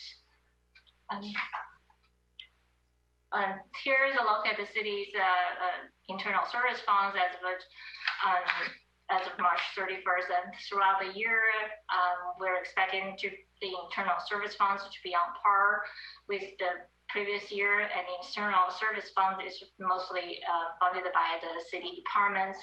All departments contribute to the internal service funds to make it a whole, and then try to maintain a certain level of fund balance for those funds. So there is no issue there. There are some budget amendment requests, and the total amendment request accounts about $242,000. So with that, that ends my part for the third quarter financial update, and now and let's turn to the city manager for the budget preview.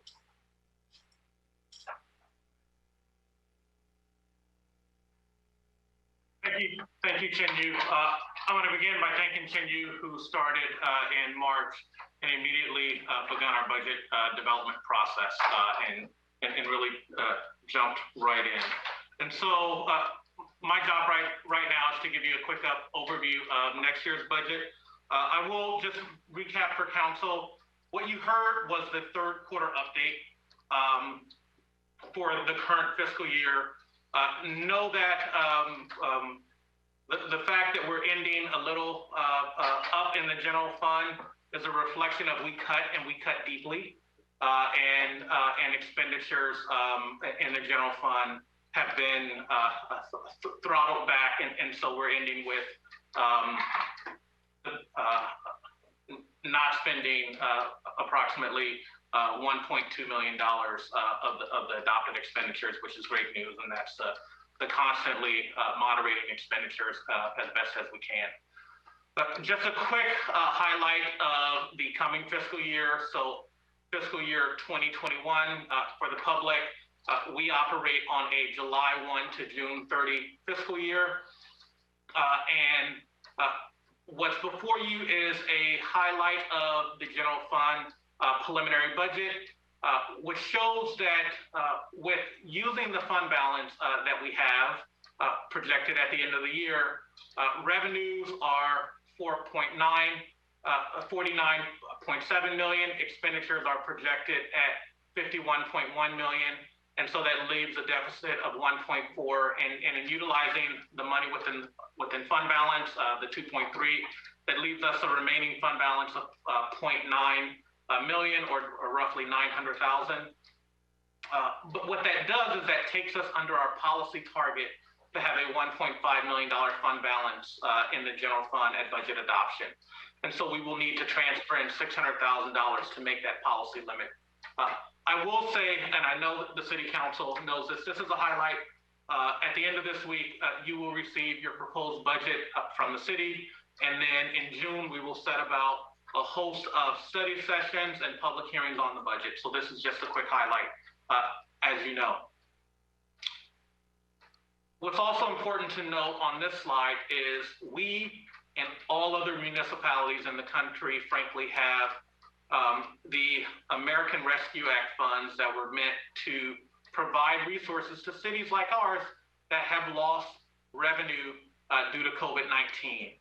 And we know that our annual revenue is lost more than 5 million due to COVID-19. And so that revenue number would be a lot higher, and with expenditures at 51, without COVID-19, we wouldn't have this deficit because we cut deeply, and in this baseline budget, we are not projecting to return all of those expenditures that were cut from the budget. So yes, we still have a challenge.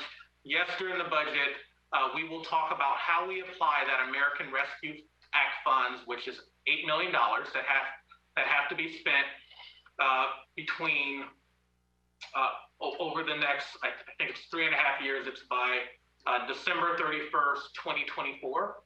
And so that money was meant to restore a portion of the funds that cities have lost. And so we will be proposing to use a portion of those funds to help out our 2021 budget, because we will still have a deficit because our revenues will not be back at pre-pandemic levels. Other funds, just to highlight, our water and wastewater or sewer fund are in good standing. And as the city council knows, you cancel the 5% rate increases on those funds because those funds are in good status and can do without those rate increases this year. CityNet, as our finance director mentioned, has actually done a great job to throttle back their expenditures due to loss in both customer base and loss in revenue due to non-payment. And they're projected to end next year and the current year with operating expenditures and operating revenues being, if not even, very, very close to even. The challenge is that they are not able to pay the money that is owed to the general fund, and that is both for the annual debt service and the annual fund deficit. I will say on CityNet that the City Council knows we will continue to talk about strategies for CityNet as an enterprise and as an operation. As you know, your auditor recommended that we undertake a third-party study of the CityNet business plan. We are getting ready to release an RFP for that, and we will continue to talk about strategies for CityNet. And as the council knows, the first thing that we've done is really renegotiated a number of contracts and brought in expenditures as close to revenue as possible. Stormwater, as the public knows, we have a current storm and drainage and flood protection fee that is going through a Prop 218 property owner election now. That fund will enter into the negative by approximately $1 million next year. And so should that Prop 218 election fail, we will need to address that $1 million, and those are expenditures that are planned for our stormwater system in 2021. And so we will have some tough decisions to make. Either we will throttle back expenditures and decrease maintenance and service on our stormwater system, or we will supplement that from the general fund.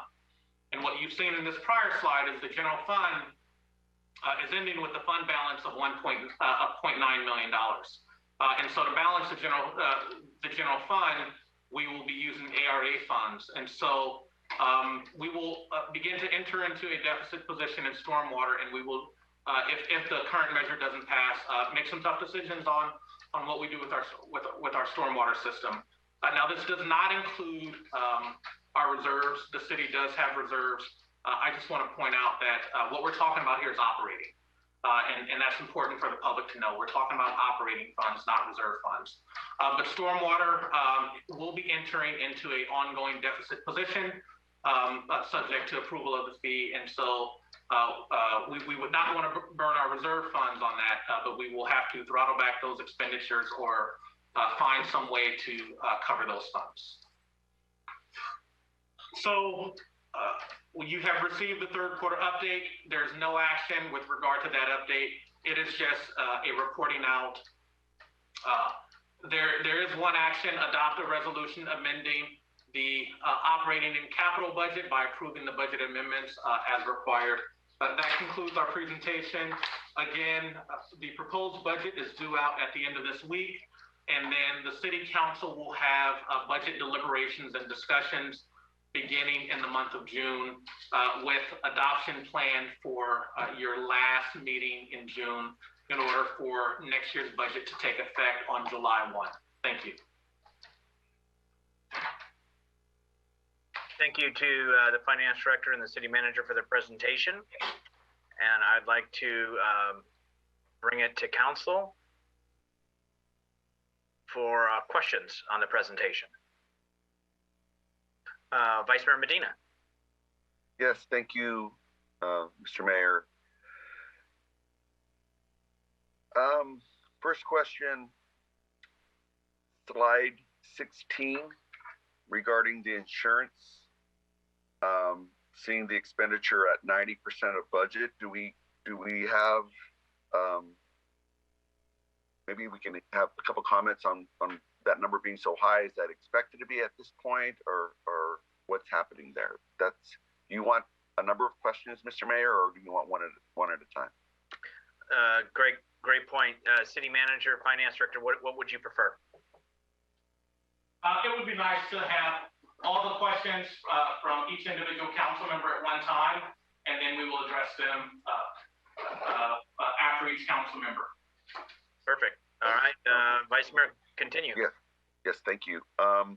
For the non-payment in CityNet services, how much is the non-payment, and that would be eligible for ARA funding? The last question is, for the ARA funding, how much is it over the number of years? If we can get a breakdown. Somebody asked me the other day, and I want to make sure we're accurate in answering it. Thank you. Any other colleagues with questions? We'll put them all forward. Councilmember Mason, please. Sure. No, I'm so sorry, City Manager. I thought you wanted all the questions first. I'm sorry, I may not have been clear. I think we can answer council members Medina's questions and then go to the next council member. Okay, so we'll take a council member at a time. So, thank you, City Manager, for the clarification, and we'll look forward to your responses. Sure. So let's begin with the last question and then go up. How much revenue is the city receiving from the American Rescue Act? It is $8 million that has to be spent by December 31st, 2024. The next question was, how much is the city net non-payment amount, and how much can be used from the ARA funds? So while we look for the non-payment amount, it is important to note that we will have those discussions at budget time. The staff will not be recommending that we cover utility non-payments, whether it is city net, water, sewer, or garbage charges through ARA funds. There are other state and federal funds that help customers pay utility accounts. And so we will be reaching out to our customers with delinquent utility accounts and providing them with the information where they can apply to the state program first to participate if they meet the criteria so that those utility bills can be paid. And so that's first step before we use the ARA funds to cover delinquent utility bills. The city net director informed me that the delinquent amount is roughly about $25,000 a month. So we're estimating they're losing about $300,000 a year in revenue from customers. Yes. It's important to note, though, that the loss of revenue does not dollar for dollar translate into a delta between revenue and expenditures. So if a customer's bill is $80 and they don't pay that $80, there's a portion of that is hard cost to the city. And so just know that a $300,000 loss in revenues is not necessarily a gap of $300,000 to the enterprise revenues over expenditures. Regarding the insurance question, that's the part I am not sure where you're looking at a high percentage. So for insurance, as of March 31st, we received 75% of the budgeted revenues. We spent about 77% of budgeted expenditures. The 98% was actually from last year. Got it. Thank you. Okay. One last follow-up question, Mr. Mayor. Sure. Please, Mr. Vice Mayor. The ARA money, is there a limit how much could be spent per year, or the limit is just it has to be spent by 2024? There is no limit on how much can be spent per year. However, ARA will be paid out in 2 installments, half in June 21 this year, and the other half 1 year from then. There are tons of regulations around expenditures and use of ARA money. We'll cover that during budget. The U.S. Treasury is continuing to come out with regulations and clarifications of ARA expenditures, and we will certainly handle all of that through our budgeting process. Thank you. Real quick, and then we're going to go to Councilmember Mason. On the ARA, I understood that too, 2 installments, like you said. And is it that they don't have to be spent, but they have to be obligated by, as you said, December 31st, 2024? And does that hold true for the second amount, or does that go to 2026? the newly issued Treasury Department guidance said that we need to obligate the provided the appropriated money by December 31st, 2024, but we shouldn't spend all of that by December 31st, 2026. Okay, thank you. Just since we were on the topic, I wanted to clarify. Councilmember Mason. Thank you. So I did want to just ask some questions around starting with the hotel occupancy tax. I know that in the question I asked earlier and staff has responded to around the short-term rentals that this is going to be coming back to us at a later time. But what I think just at this time, what is the status? It does feel like we are losing money. I do see people staying at Airbnbs. There are numerous articles that say that Airbnb has done well during COVID, shockingly, given that people aren't traveling as much. And so I am curious to know, exactly where are we really with this item? I ask all of them. Yeah, do you mind? Yep, no problem.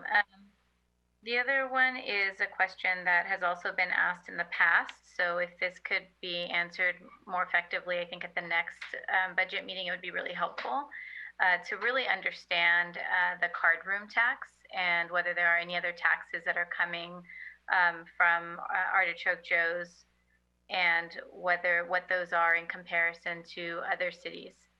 So that doesn't have to be answered today, but I think that should be answered at the next meeting, at the next budget meeting. Because in the report, there aren't any financial numbers, and that staff did provide that to us in an email later, but I do think it's important that we really have a better understanding of how these taxes at Artichoke Joe's contribute to our funds. There was a section on internal service funds. And I think the question really around the internal service funds is if the city has been, many of the buildings within the city services have been closed over this past year, then what are the fees associated with? Understanding that we've had some emergency services like fire and police that are open, and understanding that people may have been reporting, like maintenance workers may have been reporting to work. I'm just trying to figure out what are the maintenance concerns that have arisen if workers or buildings were closed to the public over the past year. And I think that is my last question. Thank you. Thank you. City Manager? So let's begin with the short-term rental regulations. So the City Council did approximately a year ago establish a short-term rental ordinance which apply our TOT, transient occupancy tax, to short-term rentals. Staff has been working on implementing that. As the City Council knows, the two departments that are chiefly responsible for implementing the short-term rental, both the Finance Department and the Community and Economic Development Department, that project was being led by those department directors. Over the last year, both of those department directors separated from the city. Ken Yu, the current Finance Director, beginning in March, and the Community and Economic Development Director beginning approximately 5 months ago. And so implementation of the short-term rental ordinance is a staff work item. It is being supported by the City Attorney's Office. Staff is working with both the online platforms as well as communicating with HDL, which we recently entered into a contract with for processing of our business license taxes. They may take over short-term rental tax implementation. We are having those discussions now. At this moment, I'm not able to give the City Council a precise deadline on when that will be implemented. Just know that it is on staff's work program. And the question that we responded to today, we did commit to providing you with an update at a later time. So I just don't want to provide a date now without checking in with all of the staff that are working on that project. With regard to the card room tax, duly noted, and we will discuss that during the budgetary process. Sure. Councilmember Mason, although our staff report didn't address any number, didn't say any number regarding the card room tax, there is an attachment to the staff report called attachment 2, and in that each major revenue items are listed, and the card room tax is listed as midway in the revenue section. For the year, we estimate to receive about $2 million from card room tax. That estimate is based on 38 tables. We just recently received a notice from the Party of Joe's owner that he wants to increase the number of tables from 38 to 43, effective June 1.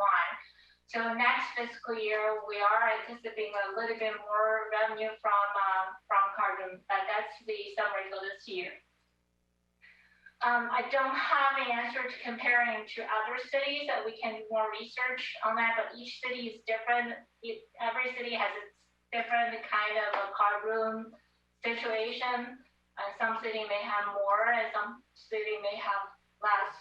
But that's all. I can't find more and provide the council additional information with comparisons. Thank you.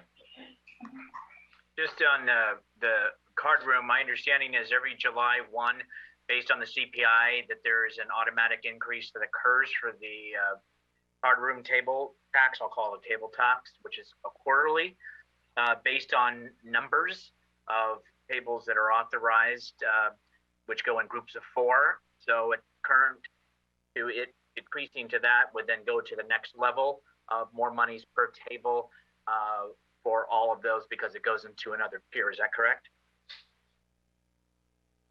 That is correct. In addition, our card room tax is charged on a per table basis, which was actually more advantageous than some other neighboring cities with card rooms that have a revenue-based tax. So, for example, during COVID-19, we did not lose card room revenue because it was based on a guaranteed per table tax. Whereas other cities that had a revenue structure based on revenue had a significant decrease in their card room revenue. But again, we will talk about that during budget and can come back with more information and a more in-depth discussion. Other council member questions? Mr. Mayor, I think there was one more question about service funds. So Councilmember Mason asked a question about internal service funds. And were there any savings as a result of municipal facilities being closed during the pandemic and some employees working remotely? And so at a high level answer, there are no significant savings in internal service funds due to COVID-19. It's important to note that our internal service funds are building maintenance, fleet, and IT services. With regard to IT was fully functional during the pandemic, if not more so. With regard to building maintenance, there were no significant appreciable changes in the cost of their operations due to COVID-19. It's also important to note that while some of our facilities were closed to the public, many of our employees were actually on work or on rotational schedules. And so City Hall was actually not closed during the pandemic and was very much a place of work. And not just police and fire staff, but staff from our HR division, our finance division, as well as both the public works and community and economic development counters, for the most part, were open and accepting of customers that made appointments, and they were employees that were on site for processing, and employees were on a rotational schedule. And so with regard to our internal service funds, we are not seeing any significant savings due to the pandemic. Thanks. Other questions from colleagues? Councilmember Salazar. Just one question really quick. So the big adjustment item in this proposal is for the traffic engineering consultant. And I read in the staff report that initially the cost for this consultant was going to be offset by savings from an open position, being that we lost our previous traffic engineer. And it also said that the position was later frozen, and then so I guess the funding went away, and now we need an additional source of funds to obtain the consultant. And so I wanted to hear sort of the process. Was there at one time, was it decided that we didn't need the position and therefore it was frozen, or how did we get to the point where we went to having an offset to not having it and needing it again? Sure. Thank you, Councilmember Salazar, for that question. The answer is actually multi-part. So yes, we had a traffic engineer that separated from the city to take a job at another agency. That position was vacant when we developed this current year budget for 2021 fiscal year. It was envisioned that position would stay vacant because we had an open recruitment and continued to recruit for that position. However, what the council and I know our employees remember is that when we adopted the 2021 budget, we had a fiscal shortfall that we were attempting to cover through employee retirements or employees potentially layoffs. And so at the last minute, we had a number of employees, long tenured, that elected to retire. What they did was they, in effect, saved a position that was slated to be laid off. And so toward the beginning of the fiscal year, there was an all-out effort to avoid layoffs. And so we essentially froze every vacant position in order to avoid having an employee laid off. One of those vacant positions was the city engineer position. We continued to recruit for that position and hire a contractor to fill in for that work. And we used professional services money that we had to pay for that contractor. One of the challenges is a contract traffic engineer is more expensive than an employee than an employee traffic engineer. And so this is one of those interesting positions where when we have a vacancy, it actually costs us more money. Because the contractor in this market makes more than what we pay to employ a position. We have been unsuccessful in our recruitment of a traffic engineer, and that is still an open position that we are still recruiting for. We are doing an assessment and may have to take a look at our long-term strategy for filling that position. Finding traffic engineers in the Bay Area, on the peninsula, and at our compensation level is extremely challenging. And so, unfortunately, that work doesn't go away, and much of it is mandated. And so we will continue to have to contract for that work at a higher cost. Okay, thank you for reminding us of all of those events that transpired. And so if we were eventually to be successful in filling that position, then these funds could be then transferred to cover the salary of the FTE going forward. Okay. All right. Thank you. Thank you. Any other questions from colleagues? Thank you, Mr. Hamilton. And I had a similar question that Councilmember Salazar just asked, so that the detail helped me kind of understand it better too. So at this time, if there are any members of the public that wish to speak on this topic, please raise your virtual hand.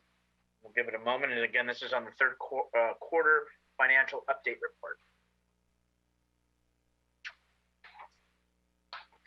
None. Not seeing any. I'll bring it back to council for any action regarding if we wish to take action and adopt a resolution. Through the chair, I'll make the motion to approve the resolution making the budget adjustments. I will second. Motion made and seconded. Roll call, please. Councilmember Hamilton, Aye. Councilmember Mason, Aye. Councilmember Salazar, Aye. Vice Mayor Marty Medina. Aye. Mayor Rico Medina. Aye. Motion carries. Thank you. Now we'll move to item under conduct business, item B, please. Item 6B, adopt a resolution authorizing the city manager to vote on behalf of the city in the storm drainage and flood protection fee property owner mail ballot election. And I'm going to pause because I do see a hand up, but I don't know if it was for the third quarter budget or if it's for this topic. So maybe we can check really quick. Because I didn't see the hand prior to the announcement of this topic, but can we just double check? Sure. Paul Wapinski. Yes, for this topic. Okay. Well, okay. We'll get the report and then we'll come and call up upon you. Thank you. City manager. Or I will share the screen for a brief presentation.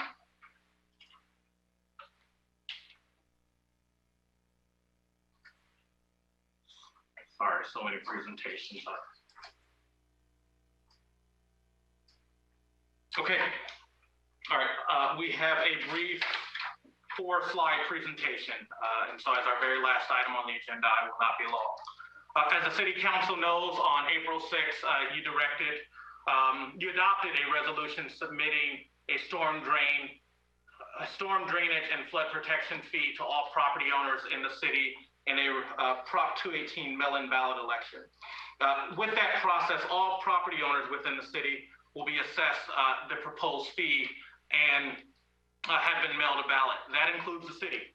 It also includes all private parties, all public agencies, any school district property, county property, any property owned by nonprofits or religious organizations. And so every property owner, whether you are a natural person or a corporation or a public entity, votes in a property-based election. This is distinctly different than a county election that we are more familiar with when only natural persons can vote.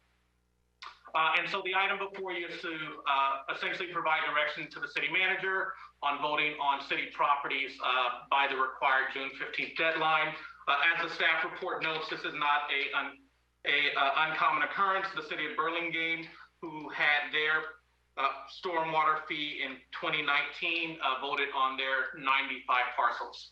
And so the city of San Bruno owns 103 parcels for various facilities, things like our civic center, our courtyards, our recreation facilities, fire stations, parking lots, parks, open space, our footpaths, our city net operations, utility infrastructure, whether that's a water tank, a pump station, a well station, or a city net head-in.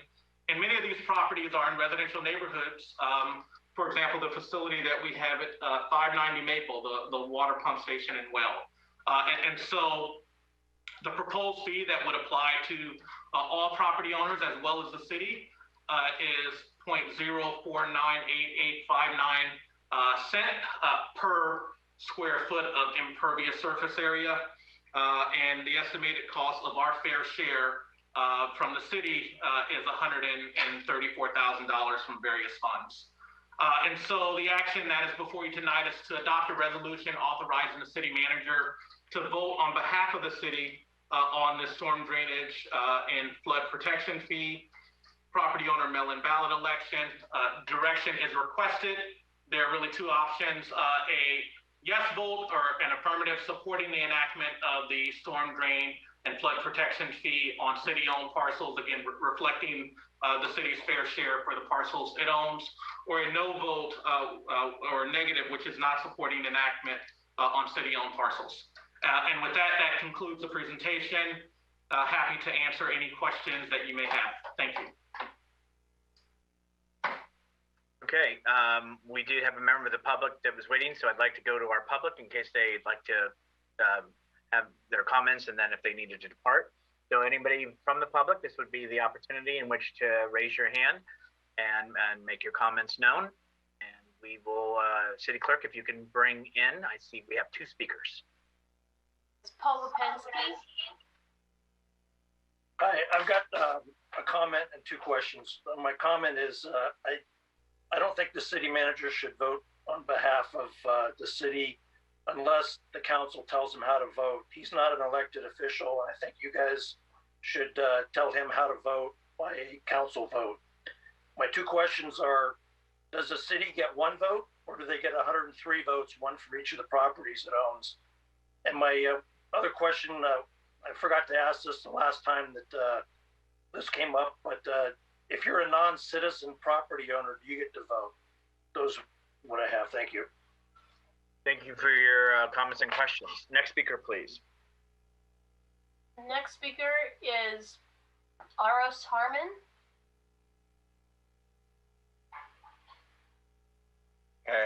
It's me, and actually Plymouth is here as well and would like to speak in a moment. My understanding is that these rates haven't been adjusted up for almost 20 years. I mean, since the 90s. And I know raising property owner fees is never a popular thing in our politics. So I want to thank the city council for taking responsibility here. Like, this is a really important issue with climate change. Like, we all know storms are going to become more intense over time. You know, we get drought years and then flood years. So I already submitted my ballot in favor, and I really appreciate the unanimity of the council in moving this issue forwards. Thank you for your comments. Next speaker. So this is Plymouth. Can I just speak directly after Aros, if that's okay? Yes, please. Okay, great. Hi, so this is Plymouth Ansburg speaking. I live with Aros in the Bel Air neighborhood, which was relatively recently, since we moved here 4 years ago, assessed for flood risk, and we were found to be a flood risk. My personal property is like 1 block outside of that, but you know, the neighborhood as a whole is substantially in a flooded area. So I think it's really important for us to maintain our stormwater infrastructure to make sure that those floods are less severe if and when they happen.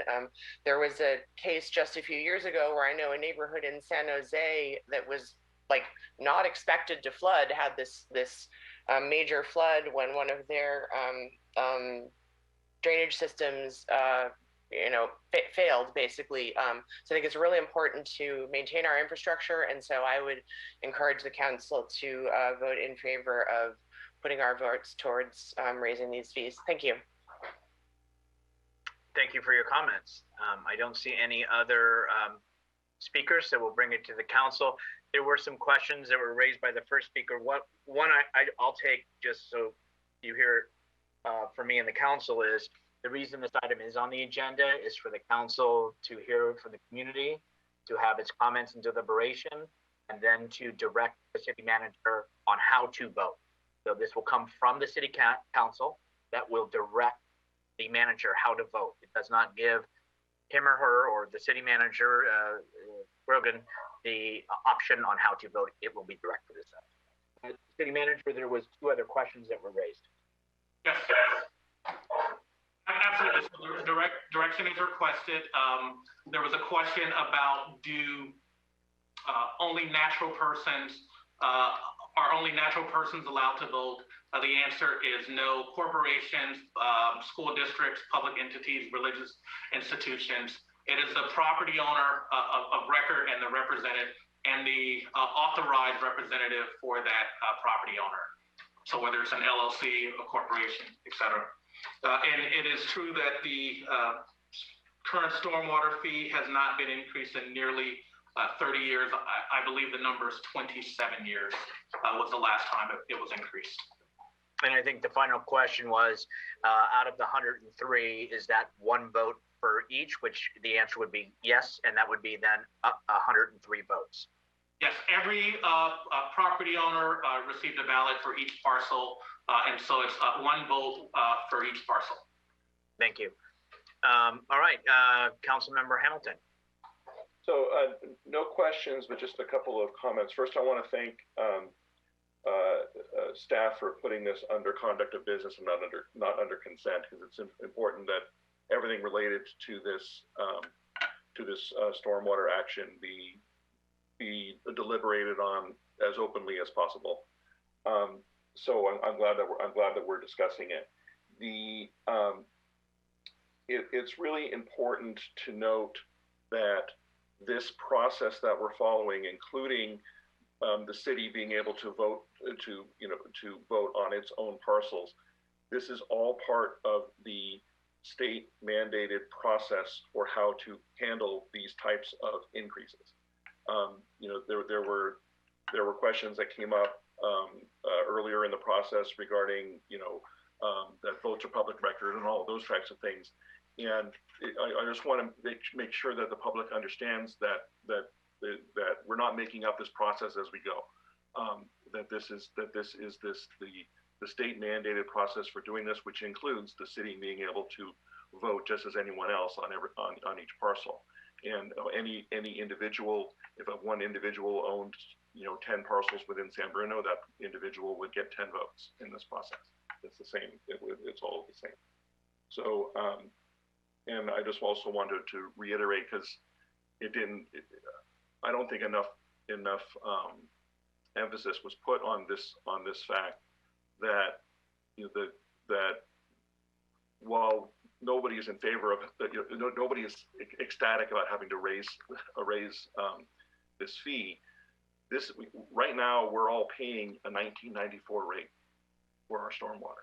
And what else in your life are you able to pay the same price that you were paying in 1994 for that service? It's just not fiscally sustainable, which is why we had to take this action.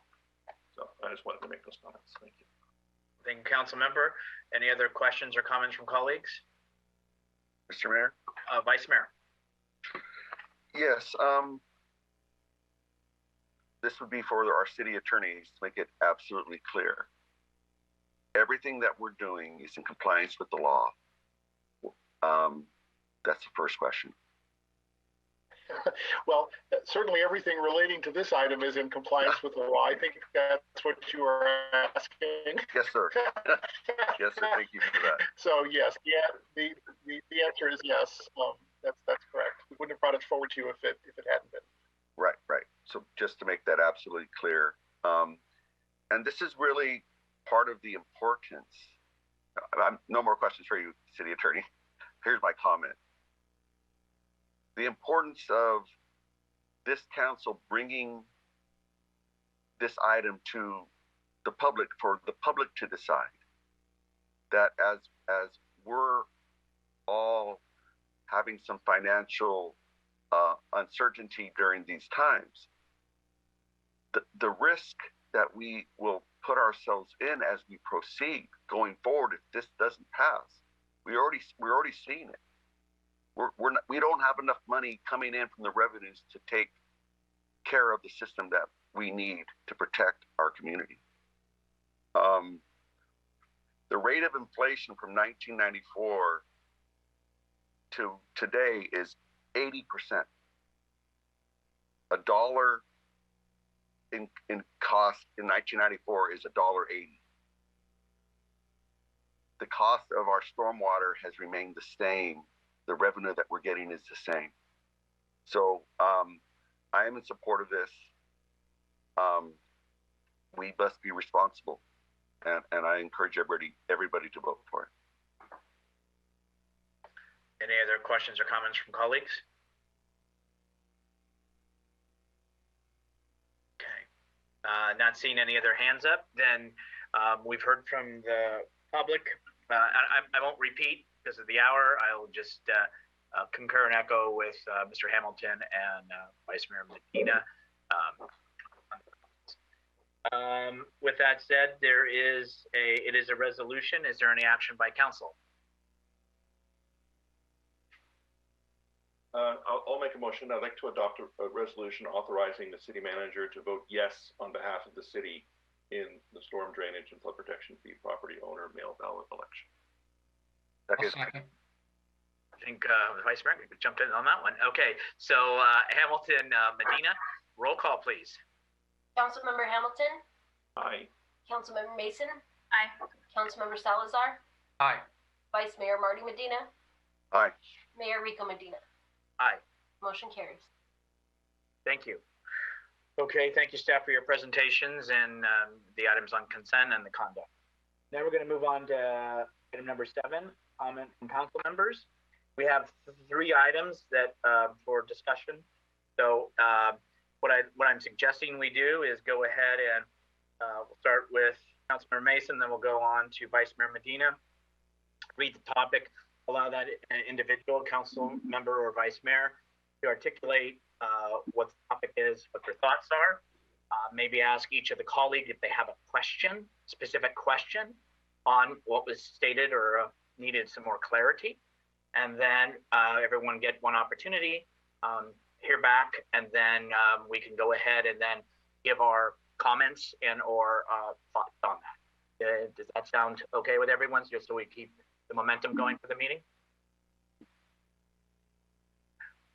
Okay, no, I just saw, I thought you were, Councilmember Mason was talking. Okay, so everybody seems okay with that, so I'm going to begin on, again, item 7A. Councilmember Mason. Consideration of moving San Bruno towards a rotating mayor model through the upcoming gubernatorial special election to align with the neighboring 19 peninsula cities. Councilmember Mason. Great, thank you. The question around a rotational mayor was one of the first questions I received when running for city council in 2019. Being the only city in the peninsula without a rotating mayor, I supported the switch then and would say so as I got to know more San Bruno residents. In April of 2020, after the creation of a process for council members to create incentives and initiatives, both council member Marty Medina and I agendized this item, but did not receive the majority support to move the initiative forward for the voters to make the decision. With the recent confirmation that there will be a recall vote on the ballot, there's another possibility to provide the opportunity to make this change to the voters. In San Bruno, we have an elected mayor that holds a 2-year term, needs to run every 2 years to hold the seat, and does not have a limitation on how many terms their office can be held. The reasons behind this potential change are as follows. Number 1 is equity. Although largely a symbolic role, the mayor is, and by title, provided opportunities that other council members are not provided. Does it matter that San Bruno has not had a female mayor invited to any regional mayoral events, mayoral listservs in over 20 years? Does it matter that when a woman did run for mayor, myself, she was asked by a fellow elected official why she ran without asking permission to run from the sitting mayor? For some, it may not matter, but for me, as an elected official who ran on the idea of change, as the only female sitting council member, I think it does matter. By establishing a rotating mayor, we can ensure that those elected to office, and more importantly, those San Bruno residents we all represent, are represented on a rotating basis reflecting our constituency.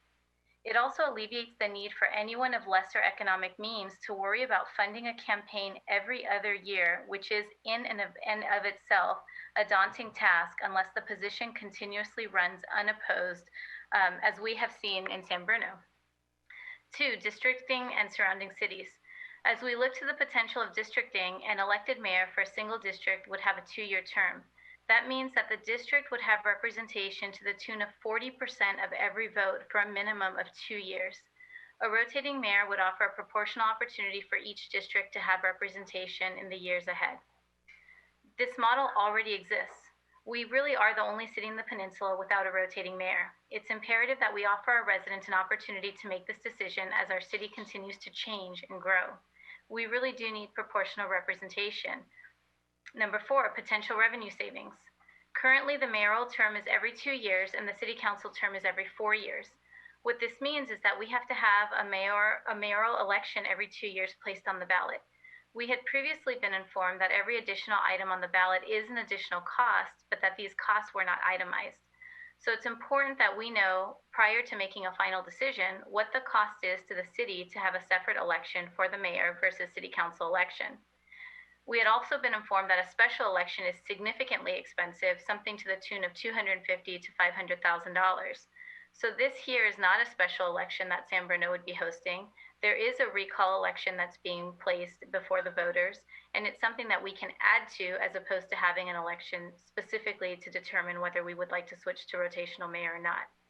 So what would be the cost to adding to this existing recall election, this item? And then two, what is the savings to the city by not having a mayoral item separate from the city council item on the ballot every 2 years? And then five, a strategic initiative. At the time we had our strategic initiatives, a recall had not been confirmed. Since it is, and since this topic has been raised by our own residents, the request at this time is that we really just understand the cost to place this item on the special election ballot, the timeline by which we need to make a decision, and once this is all understood, approved, or not approved, then we either move forward with placing this item on the ballot or not. Lastly, it's important for me to note that this request is not a reflection of my opinion on our sitting mayor. It could be anyone sitting in the seat of mayor, and this request would be the same. This is a policy decision that we should consider through the lens of policymakers, through the lens of city council members in one of 20 cities where this model appears to be working and for the benefit of our residents in San Bruno. With that said, we're free to have a discussion. I'm open to answering any questions, but the goal is, one, get the costs associated with placing this item on the recall ballot, and then two, for staff to provide that information to council to make the determination whether to move forward. Thank you to my fellow council members for listening and for entertaining this topic. Thank you, Councilmember Mason. Are there questions for Councilmember Mason? And what we'll do is we'll go through the colleagues here, then I'll open it up because we do have somebody from the public, so I want to make sure we have to give that opportunity too. Any questions? Mr. Mayor, I don't have a question, but I'm willing to provide a comment. Well, let's go to questions, and then so we also get it from the public, and then we'll circle back as we had agreed we kind of would, and then have our comments. Okay. Great. Any other questions at this time? Okay. I think the only, and I don't know, my question might be, and I don't know, it's not fair to Councilmember Mason, but is there any guesstimate of, I'll give staff a moment as we go to the public, is to what it could be. So I know we had an estimate of 250,000 to 500,000 for if we were to do it solely. Let's say it was just us in the county. So is it still to that, or do we know? Do we not know? And of course, the unknown is probably are other communities going to be adding on to this election? Because obviously, the more you have, the cheaper it is. The less you have, then the city could bear all the cost. So with that, I see no questions at this time. Let's open it to members of the community. And we do have a hand up. City Clerk? Yes, Aros Harmon. Hello again, Aros Harmon from 633 2nd Ave. I don't have super strong feelings about this because we don't have a strong mayor system. We have a mayor that is sort of a first among equals, but you know there are some duties that are allocated to that. I think as it seems quite likely that we are going to migrate to a districted or perhaps proportional system, given the California Voting Rights Act. I mean, I think there is something symbolically valuable in having the person that chairs the meetings who has that mayoral role elected by the city as a whole. And so I sort of feel like that the fact that we may be moving towards a situation where the council members are elected not by the entire city, rather than saying, oh, at any given time you'd rotate through them, that is instead an argument for keeping an at-large mayor. I think it is a little odd to have only one district at a time holding that role. So I hope that will be considered. Did you want to? Okay. All right, that's all. Okay, thank you for your comment.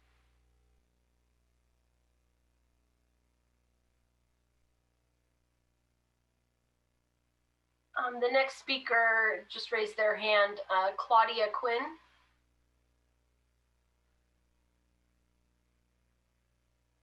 good evening, Council.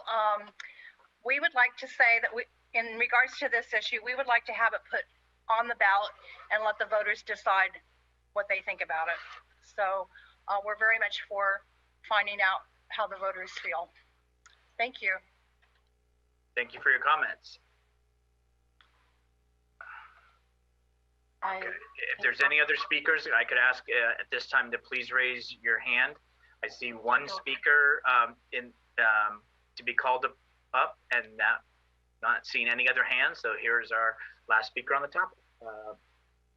Mr. Seymour, could you please bring him in? Stephen Seymour? It's actually Sandra Perez Vargas. I wanted to echo what Claudia said.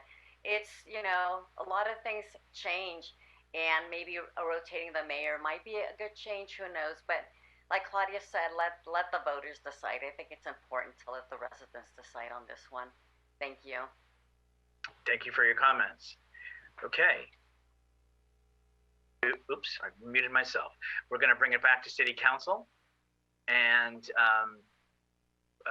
with any comments from colleagues?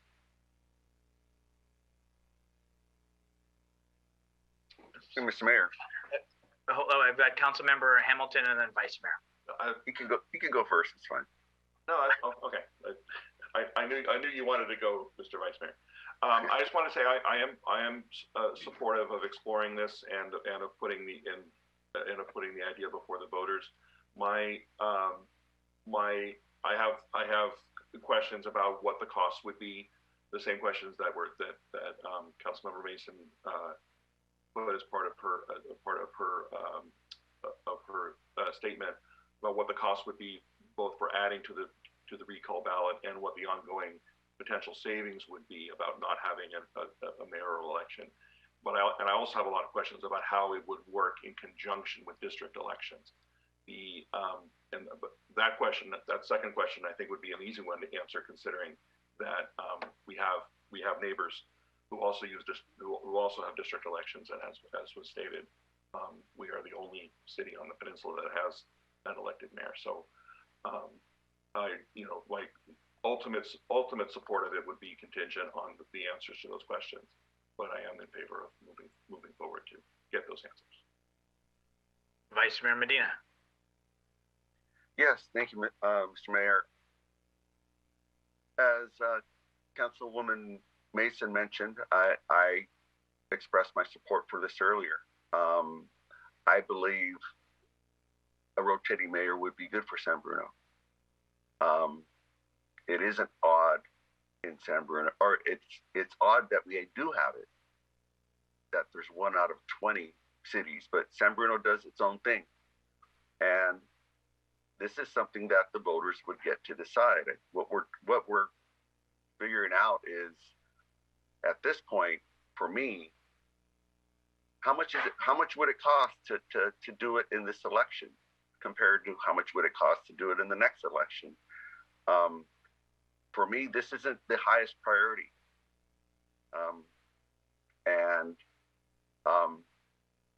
However, without knowing the cost, which I think could be pretty simply obtained from contacting the county clerk to get some numbers so that we can make a decision. At this point, not knowing what that number is, I'm not going to be able to make a decision. Thank you. Thank you, Vice Mayor.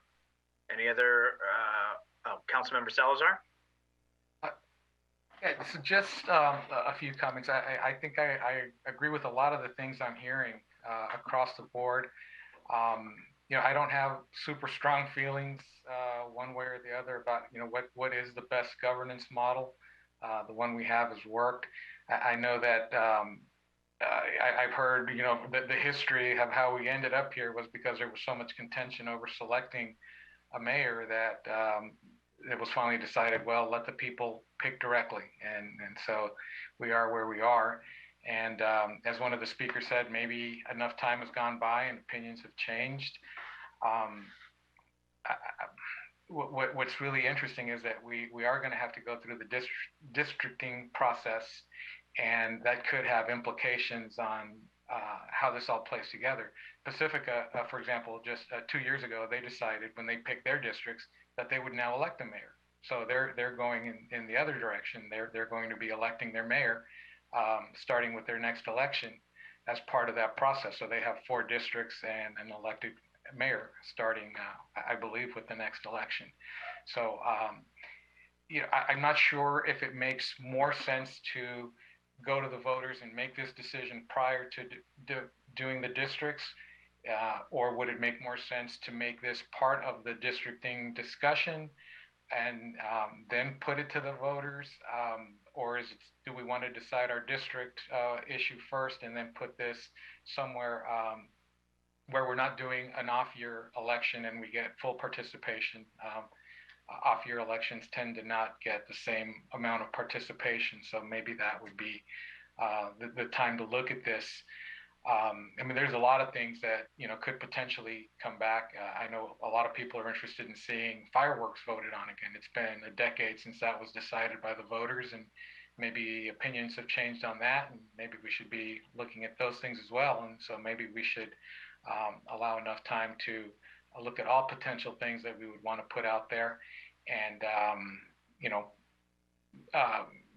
pretty much build out an entire ballot and put that on a ballot that hits, which coincides with the general election and is more likely to get broad participation from our voters.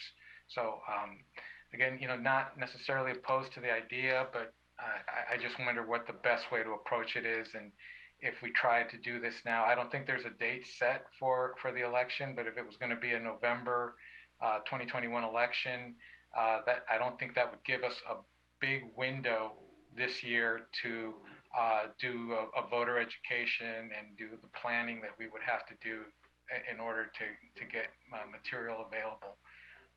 And again, I don't think it would be fair to the voters to just kind of throw it out there and say, hey, what do you think, without giving them some information on what the pros and cons, and letting them understand the larger landscape of what's going to be happening with districts and so forth. So those would be my concerns. Okay, for myself, and I didn't know about Pacific. I do believe Half Moon Bay, they are district. I'm sorry, you're correct. I meant Half Moon Bay, not Pacific. Oh, okay. Thank you. All right, because I was going, okay. So Half Moon Bay, yeah, they are district and are going to elect their mayor. I know Burlingame is coming up with that question now. So they just had a meeting that is like, okay, we're doing districting. How do we draw it? And then do we do an elected mayor? So they're doing it all together as one. And I think it's important for folks to know too, it absolutely automatically has to go to the vote of the people. It is up to them. It is not up to us. This is not just simply where we have that option to do that. And the history, so one thing that I think being on the council that I have enjoyed is that when it came to the mayor and the vice mayor, there was never a question. It's not political. It's decided on the mayor, and it's decided on what the council agreed to, 5-0, on how the vice mayor is selected.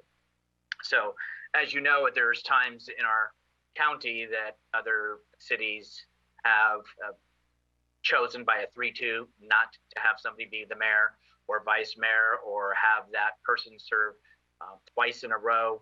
And we've all read those, so we don't need to go into specific examples.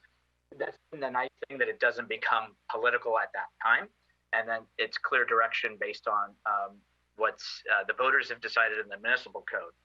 And it is true. How we got here is a person who could have been rotated into mayor. It was not selected, and that's how it started, a voter initiative, because they said, hey, hold on. And so it went to the vote of the people. That gentleman who was bypassed for rotation became the first elected mayor, and in 2 years he lost re-election. So that's the evolution of how it happened. The reason for the every 2 years is because what the folks from the history I know is that they wanted 3 people up each 2 years, so majority of the council could be changed and the direction of the city could change as well. because then you'd have to wait 4 years for 3 members to come up. So that was their rationale back then as well for that. I don't know that there's an additional cost for the mayor being on every 2 years because you have 2 council members that are up. So unless somebody runs, then there's that, but you're always having that because you have 2 council members that are up each time. So I think it's also the district. I kind of share some of the sentiment of Councilmember Salazar is, how do you know when the right time is to do this? I believe it would be more costly in 219 than 220. I believe that the reason the state has mandated us to go into even years elections was to get the largest voter turnout and have the best opportunity for democracy. And that's why even years has been done.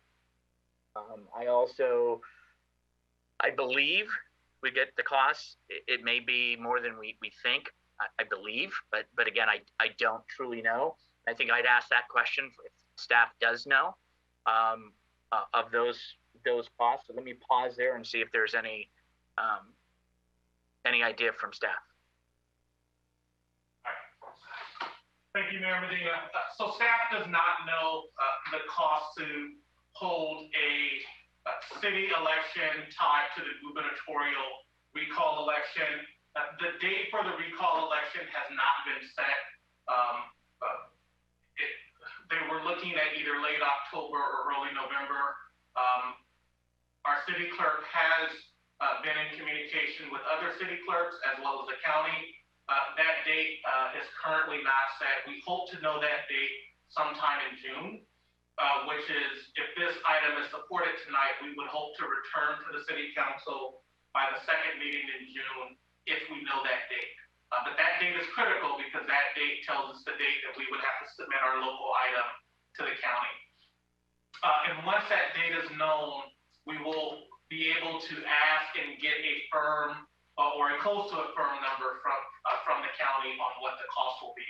Our city clerk has also talked to her counterpart city clerks in the county just to get a sense, are there any other cities that may be looking at a local measure tied to the gubernatorial recall? We have heard back from 14 of the 20 cities with only 2 saying maybe. And so there are 2 more people potentially where we are sort of looking at the potential for a gubernatorial recall election or the certainty of gubernatorial recall election, but waiting on that date to decide whether they would have a local item on the ballot.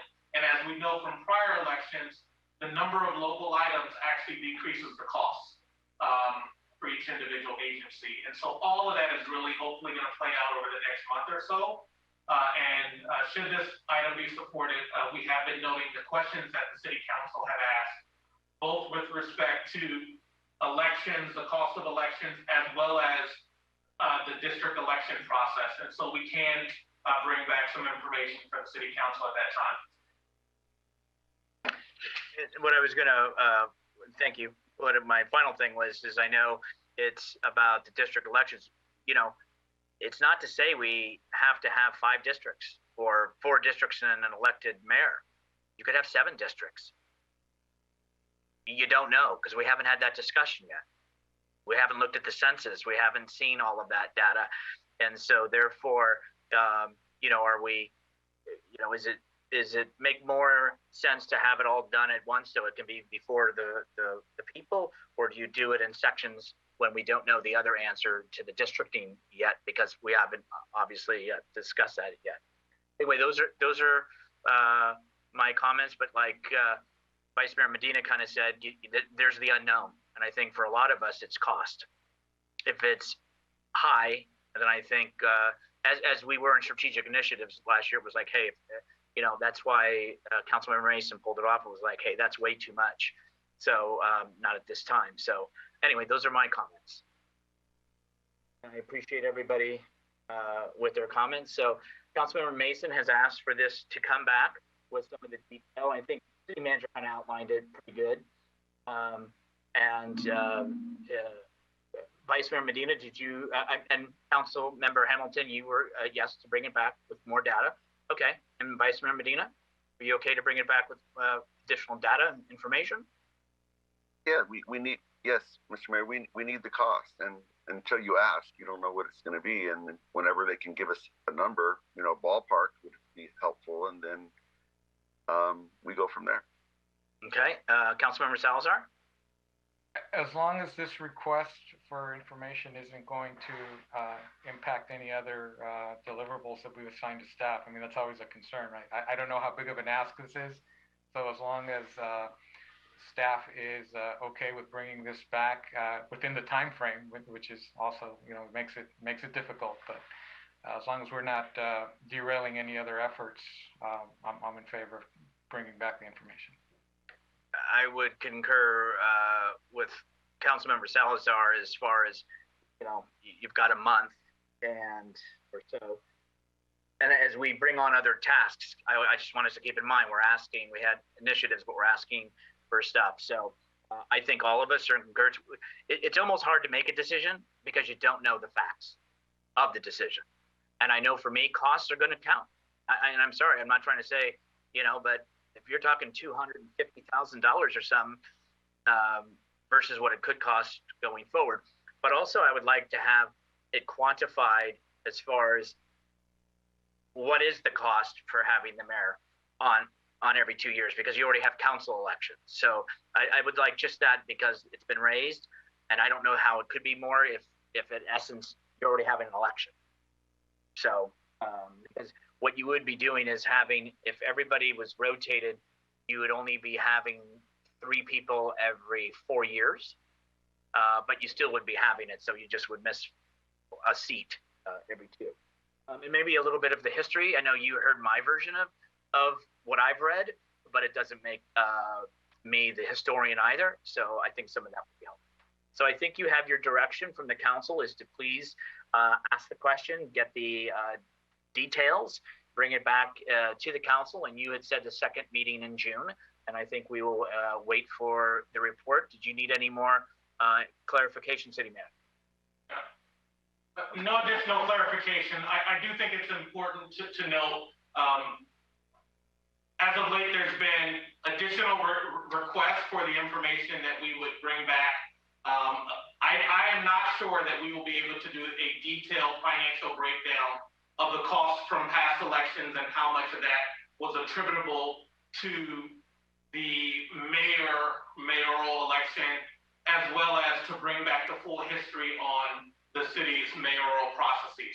And so I do think that we can bring back high-level information that is necessary for the city council to understand the cost, know the date, know the time, know the deliverables, and we can bring back some information on our district elections process and the timing on that, because we are currently working with the vendor and will be bringing forward a full schedule for that process. And so I do think that there's some valuable information that we can bring back. Whether we can decouple all of those costs and bring you a what I call completed staff work analysis on cost and history, we will certainly look into that, and of course attempt to meet council's objectives. I appreciate that clarification, and didn't expect a history lesson, and so maybe I gave you that wrong impression. Okay, so staff, I apologize. Council has given direction to staff, and I appreciate that. And I know Councilmember Mason has a second item as well. Can I just really quickly before we move on? I'm sorry. No, that's okay. I just wanted to make sure. I do think it's important when we look at the cost. I think the 2020 election was kind of an odd, I shouldn't say an odd election, but the turnout was significantly greater than I think in past years is what I've seen in the numbers. So I do think it's important to see maybe the last 2 elections, what the cost is for having these items on the ballot. So if we could just have that, that would be great. Thank you. Okay, let's go on to the next item for Councilmember Mason. Direct the Heart Committee to draft a resolution for City Council approval affirming the city's commitment to stand in solidarity with the Black community and condemn racism. Councilmember Mason. Thank you. Mayor Medina, this is another item that was originally proposed last year. In lieu of consensus on this item, the council created the Heart Committee. Since the creation of the Heart Committee, we have yet to review this original request. We have, in a very short time period, provided a resolution to stand in solidarity with the AAPI community, which I think we're all proud of. And at this time, 1 year later, on the anniversary of George Floyd's death, it's really important that we provide the same solidarity to the Black community and condemn racism. Chair Salazar requested direction from the council recently for a charge to the Heart Committee. As the Vice Chair, I am now requesting that the council provide the Heart Committee the direction to move forward with this resolution and bring it back for council approval at the next meeting. Thank you. Thank you. Any questions by colleagues? Questions? And if anybody in the community has any, they can raise their hand. If not, comments from council. I don't mind starting, or I'm sorry. Okay, is that all right, Tom? Okay. You gotta go in order, right? I know, I'm going on. I just thought I'll go Gotta first. follow the rules, Mr. Mayor. Oh, that you are. You know what? Actually, because I did state that in the beginning. So let's not off track. Let's stick to the plan. Councilmember Hamilton. I am absolutely supportive of this. The Heart Committee was formed out of this question and this request never was never addressed. And this seems like a fairly easy thing for us to remedy, and something that we do need to remedy. I'm absolutely supportive of this. Thank you. Mr. Salazar, any? No, I don't have any question. Okay, got it. I said that's right. We're on comments because there were no questions. I apologize. We're moving faster than I realized. Vice Mayor Medina. Yes, Mr. Mayor, I fully support this, and I look forward to it. Thank you. And for myself, I'm fine with it as well. What I would ask, and I know this is not the intent of the council member, but when it says direct Heart Committee, I'd like it to be more of kind of an encouragement, because I'd like it organic, right, to come from the Heart Committee. When we decided the purpose of it, there were 4 bullet points for the purpose, which we all saw and we concurred to. One was to seek community input and the perception of racial and social equity within San Bruno, to build trust and strengthen partnerships among local community-based organizations, public agencies, neighborhood groups, and religious organizations to explore and evaluate successful models and best practices for racial and social equity. 2 more bullets. Develop and support the implementation of events to enhance the San Bruno Stands United Against Hate campaign. And finally, submit recommendations for action to the San Bruno City Council designated to reduce or eliminate racial and social inequities and help the city of San Bruno better serve its diverse community. I'd like to remind that this was the purpose of why it was formed, and this is what its purpose was. And so I think, again, it was to come from this group sitting, knowing, and it holds 2 members of the city council, 2 representatives from San Bruno Park School District, 2 representatives from Cappuccino High, 2 representatives from the business community, and 2 members from the general community. So I would like to see that we go to what we had decided. I think what I do hear from folks at times is, okay, a resolution comes, we all feel we could probably, if it was on the agenda, we could vote on it right now, we'd be done. But at the same time, then what's the next step? It's been a year, as Councilmember Mason said, so what has transpired in the year? Because pieces of paper that get filed in the archives are not moving the ball forward in order to address what I think the purpose also is. So I'd like the committee, the Heart Committee, when they get back, is to kind of go back to its original purpose too, and maybe explore some of those other items that were, as we all concurred to, what its purpose was. So I think Heart Committee has their direction from council is bring them together. And Councilmember Mason, did you have any other items other than the ones listed, just from comments from yourself? Yeah, just some quick updates. Just that I just hope staff looks into state and federal assistance for individuals who are behind on their utility bills. The numbers are quite high, and there's a number of services right now available. And hopefully we can prominently display those on our city website, through our social media outlets. It helps us. We get paid back, and it really helps the residents to ensure that they have that their needs are being met. I also received a mailer from California Treasurer Fiona Ma, and wanted to encourage individuals to open college savings opportunity accounts, or also known as 529s. Apparently, and I apologize, but I have it right in front of me. They're 100% tax-free growth towards the children's college education. But what I wanted to make sure I said right was that between May 24th and May 31st, there's a $50 incentive for opening. So this is a mailer that I think we all got, but I wanted to share that. And then the last thing is that a lot of individuals may not know that the U.S. Department of Housing and Urban Development has recently allotted a significant amount of emergency housing vouchers to cities across the country and counties across the country. And San Mateo received 217 of these emergency housing vouchers. So I am hoping that we are somehow working. I'm not the contact for Life Moves. I'm not sure if the city is still meeting with them on a regular basis, but these have to be allotted very quickly. They have to be used quickly. And if Life Moves can connect some of our homeless residents in San Bruno to these emergency housing vouchers, we would stabilize their housing situations.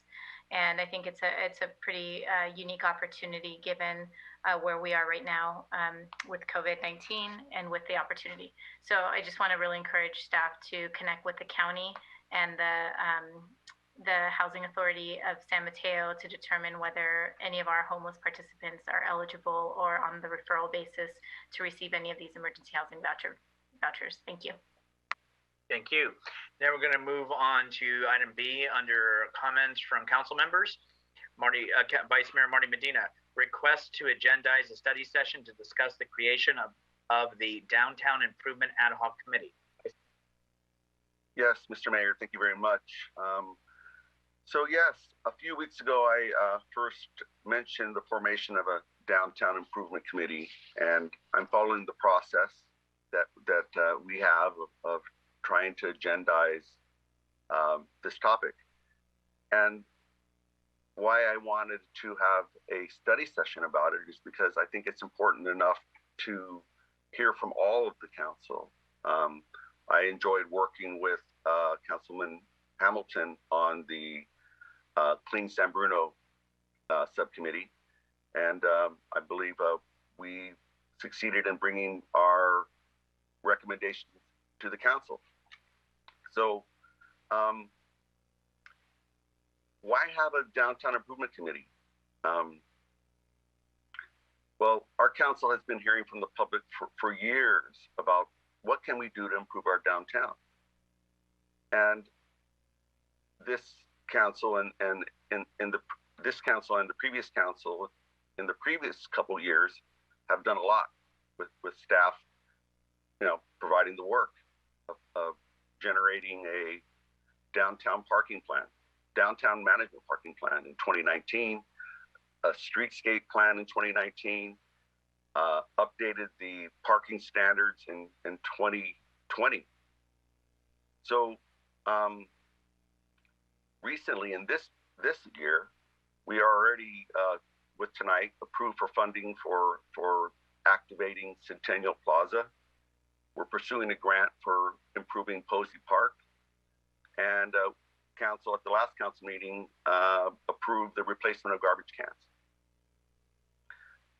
City crews this past week completed the parking improvements with the addition of green and white loading zones and parking zones to help move people safely to get into certain areas and to kind of encourage people to get their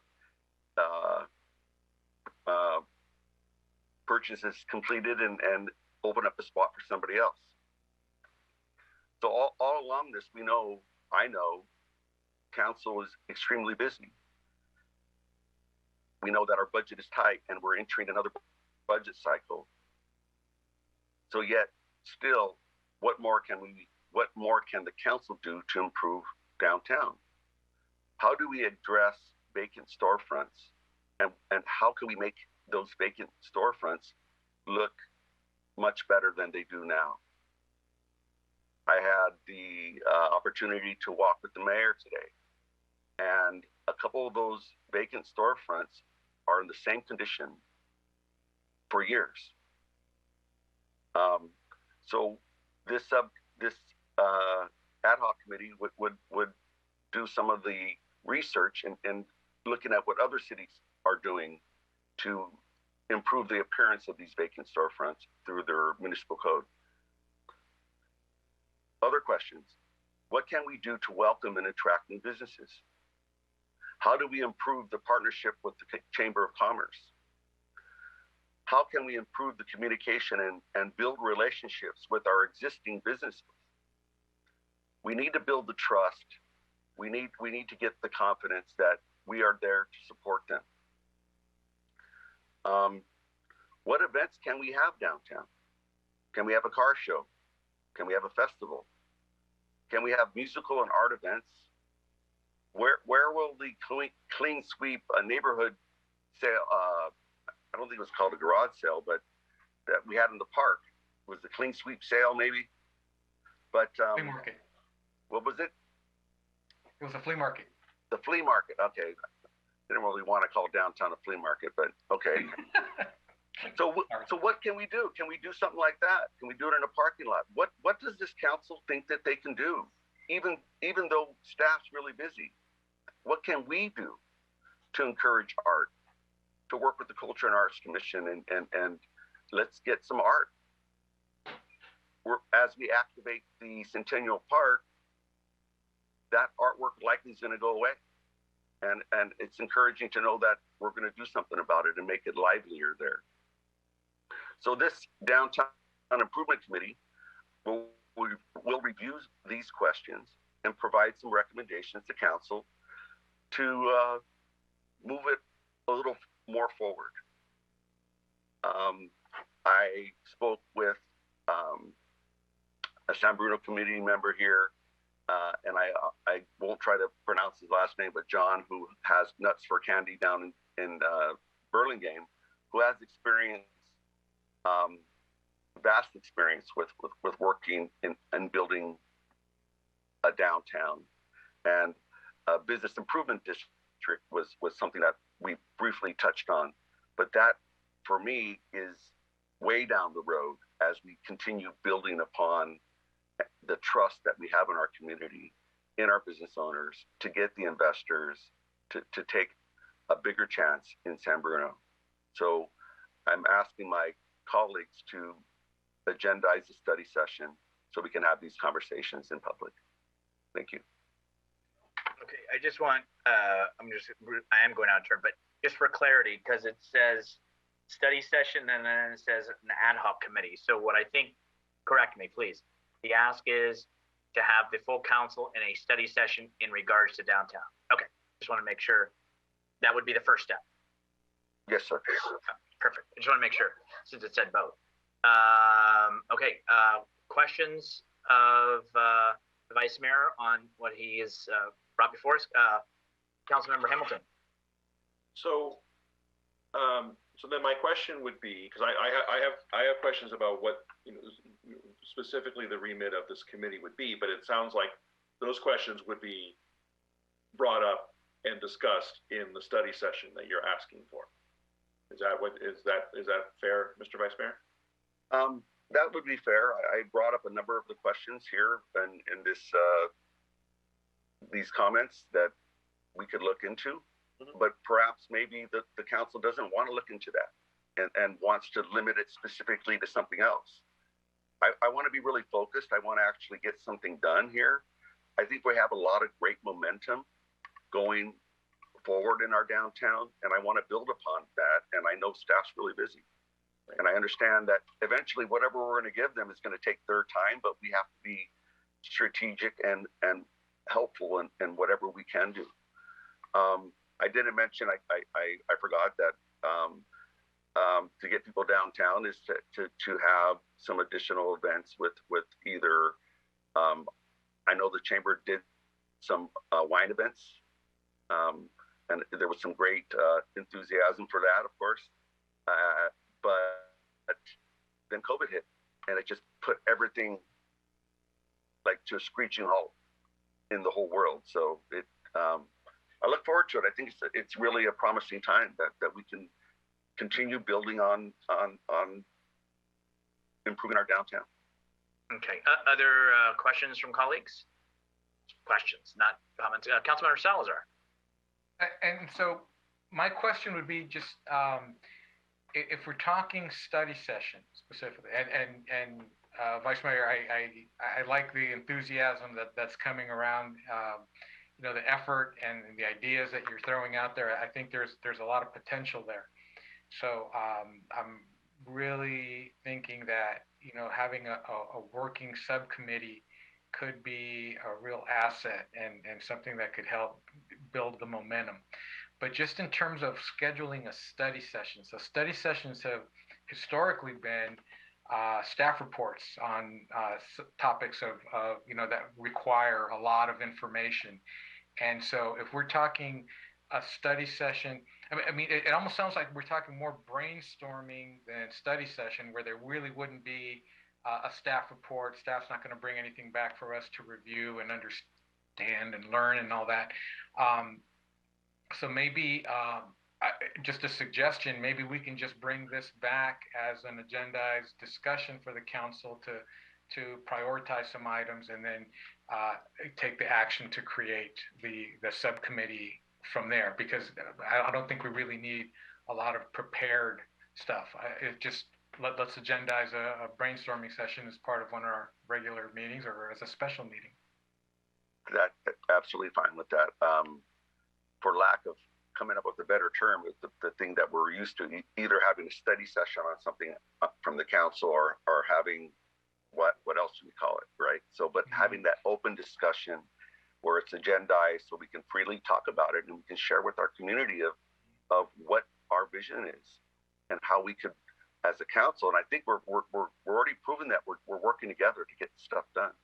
So yes, we can call it a brainstorming session. That's fine too.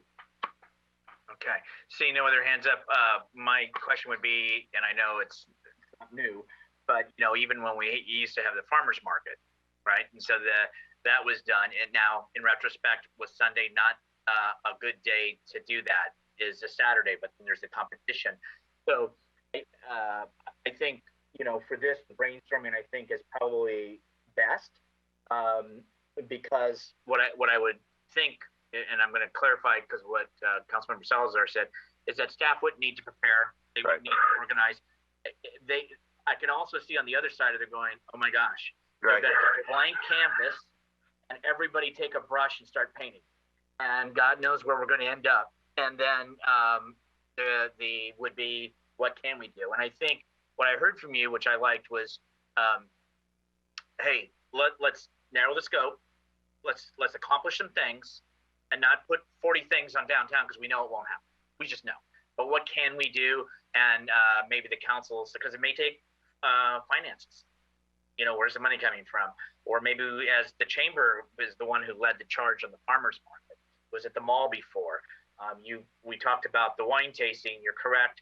And there was the Bay Hill Champagne that used to be on San Bruno Avenue for years. And that was Cars. Harry Costa organized that because of the cars and what have you. And so that added some activity. I think the other objective is it's about improvement, but I think improvement, if I'm hearing you correct too, is activities to bring folks down. I know we talked and briefly, you know, we've got the 4th of July Pee Wee tournament. Do we quit, but do we have that opportunity to bring those folks from outside of town to come down to have a meal or do whatever they need to do? So take those opportunities as well. But I think I've heard that. And Councilmember Mason has her hand up. Yeah, sorry. I was looking for the priority initiatives that we had. So what if we narrow down to what we have on the initiatives? So for example, there's Clean San Bruno. How does that, what does that look like in our downtown, right? We have the small attraction program. What would that mean for the downtown businesses? We have the summer Saturdays or Sundays for street closures. Could that be a car show? Could that be the tree lighting? Could that be, I don't know what day the tree lighting would fall on this year. But those are three I'm looking at right now. And so I wonder if we can maybe further define what we have, and then we can make them achievable for this year. And I would support that initiative so that we're not going outside of the bounds, and maybe hopefully just assisting staff a little bit by narrowing down the instruction. So I don't know if that helps, but I was just thinking that as I looked at our strategic initiatives for this year. Okay, thank you. And don't think, I know the hand just went up, but City Manager, I certainly was not going to leave you off the list. We want to include you for your thoughts and comments.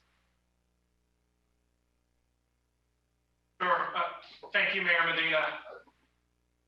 Just a few offhand comments. Certainly, should the City Council desire to have a study session to talk about downtown, we can agendize that. I think the first thing that comes to mind is, well, of course, there's a desire both on staff and on council to take a dedicated focus and look at areas where we can make improvements downtown, those that have already been directed to staff or other. It's important to note that in June, council will be really busy with everything related to budget. And so we're even in looking at the conversations that we know you will have around budget that we don't typically have, like ARA funding and CityNet, we might be looking for additional special meetings in June. And so sort of looking at what's before you as well as regular business, I really don't see your ability to have this study session in June, and so we're probably talking July.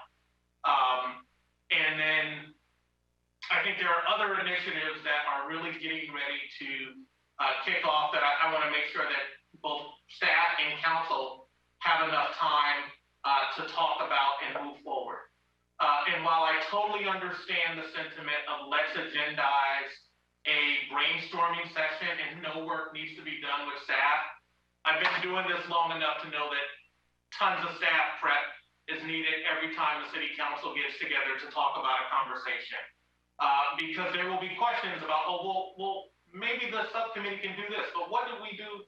What do we do about that now, right? And how does staff interface with the chamber, and what would it take to have a municipal code change to address X? There's going to need to be some coalescing of staff that support a number of the things that Councilmember Medina mentioned. In addition, I think it's important to point out that the City Council has already developed and adopted a set of strategic initiatives for the City Council to work on, many of which relate to downtown. And a little bit of what I hear is, well, maybe council can take on some of those.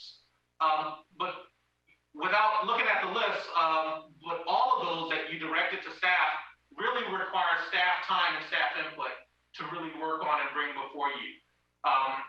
And so if the direction of the committee is to look at sort of how to do those faster or prioritize them, I think there's a little staff analysis that's going to be needed, because what we said when you adopted your strategic initiatives is, one, we were going to see how many we could afford to fund that required funding in the proposed budget that you're going to get and act on for next fiscal year.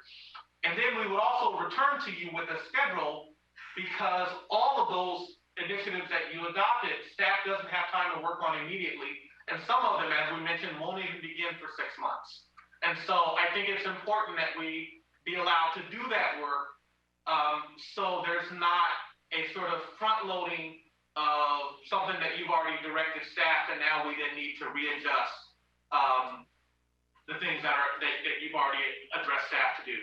So in summary, if council directs it, absolutely, we will support it. The recommendation is to look to have it sometime in July.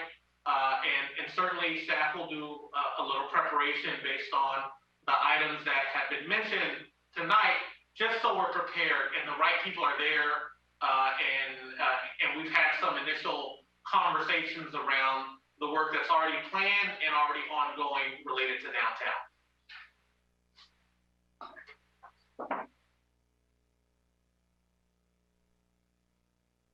Unmute myself. Thank you, City Manager, because I think that's important, and I think, you know, we need to be realistic. We need to understand time, staff's time, and timeline, because obviously the budget is a priority in June with some of the other council objectives that we have, and staff needs to keep us on track with getting that done. So what I've heard from council is that, yes, on a study session, City Manager has told us, you know, realistically, July probably be the earliest after the budget's been approved, and that's behind the department heads.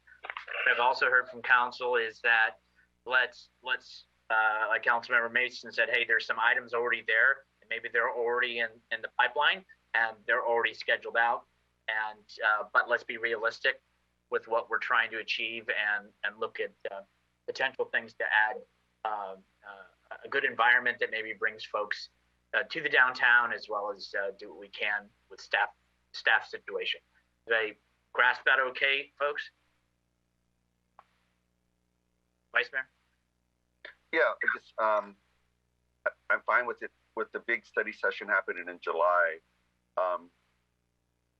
The appointment of the members of the subcommittee, my intent would be hoping that it's quite different when you talk to somebody saying that you're on the subcommittee than you're just the one council member, and that you are proceeding with trying to accomplish these things, right? Perhaps this is a city attorney question. Do we have to wait to have this session to appoint the committee members, or could we appoint them now? City Attorney. Yes, thank you. You cannot appoint committee members now unless that was specifically agendized. There's a relatively recent case that says that. So you'd have to have a different meeting for that. Thought I'd ask. Okay. Appreciate the clarity, City Attorney. Vice Mayor Medina, any other comments for this evening? I do have one last comment announcement. Thursday at Bel Air School, the Second Harvest food distribution. People have been lining up before 2 o'clock, and the line gets pretty long. We generally get up through close to 200 vehicles, or 180 vehicles and 20 walk-ups. So Thursday, Bel Air, it starts at 2. Thank you. If you need food, you show up, you can register right there on the spot. Thank you. Other comments from my colleagues? First, Council Member Salazar, then we'll go to Council Member Hamilton. Thank you, Mr. Mayor. So I know we mentioned this at the beginning, but I think it's important enough to reiterate. COVID-19 vaccines are available, and they're important. I got mine. I'm fully vaccinated as of last Thursday. So I also wanted to make a plug. Our partners over at Cappuccino High School wanted to get the word out that they're hosting their clinic on Wednesday, June 2nd. So they have the Pfizer vaccine. They're doing kids 12 years and up, adults as well. And for people that are already fully vaccinated, they also need volunteers for that day to help with the process. So I just wanted to put that out there. Thank you. Thank you for mentioning that. Councilmember Hamilton. Okay, I have one item quickly. Earlier this year, Councilmember Salazar and I held a virtual town hall for residents. It was very well attended, and in my opinion, was a really good opportunity for residents to engage with council in a more direct way to discuss city issues and raise questions. I'm hopeful that you, my colleagues, can commit to teaming up to hold additional town halls on a regular and ongoing basis, perhaps quarterly, which would mean the next one would start getting scheduled sometime soon. I would suggest that we rotate members and commit to at least try to go through all the available pairings of us before we repeat any pairings. I know we can't discuss this because this was not agendized, but I wanted to plant the seed with you, with you, my colleagues, tonight. I intend to request this to be agendized for council comments so we can discuss it in our next meeting. Thank you, Councilmember Hamilton. Thank you, Councilmember Salazar, on the vaccine at Cappuccino. It's June 2nd, and the second one would be on June 23rd. And yes, they are looking for help. It's at Mills and et cetera, but thank you for bringing that up. For myself, I wanted to say I had we call it now an all hands meeting agenda. And this is for the county. Believe it or not, it's been a year serving on that. And this is where, we get the vaccination updates, emergency rental assistance, workforce recovery, small business recovery, education and digital equity, and childcare.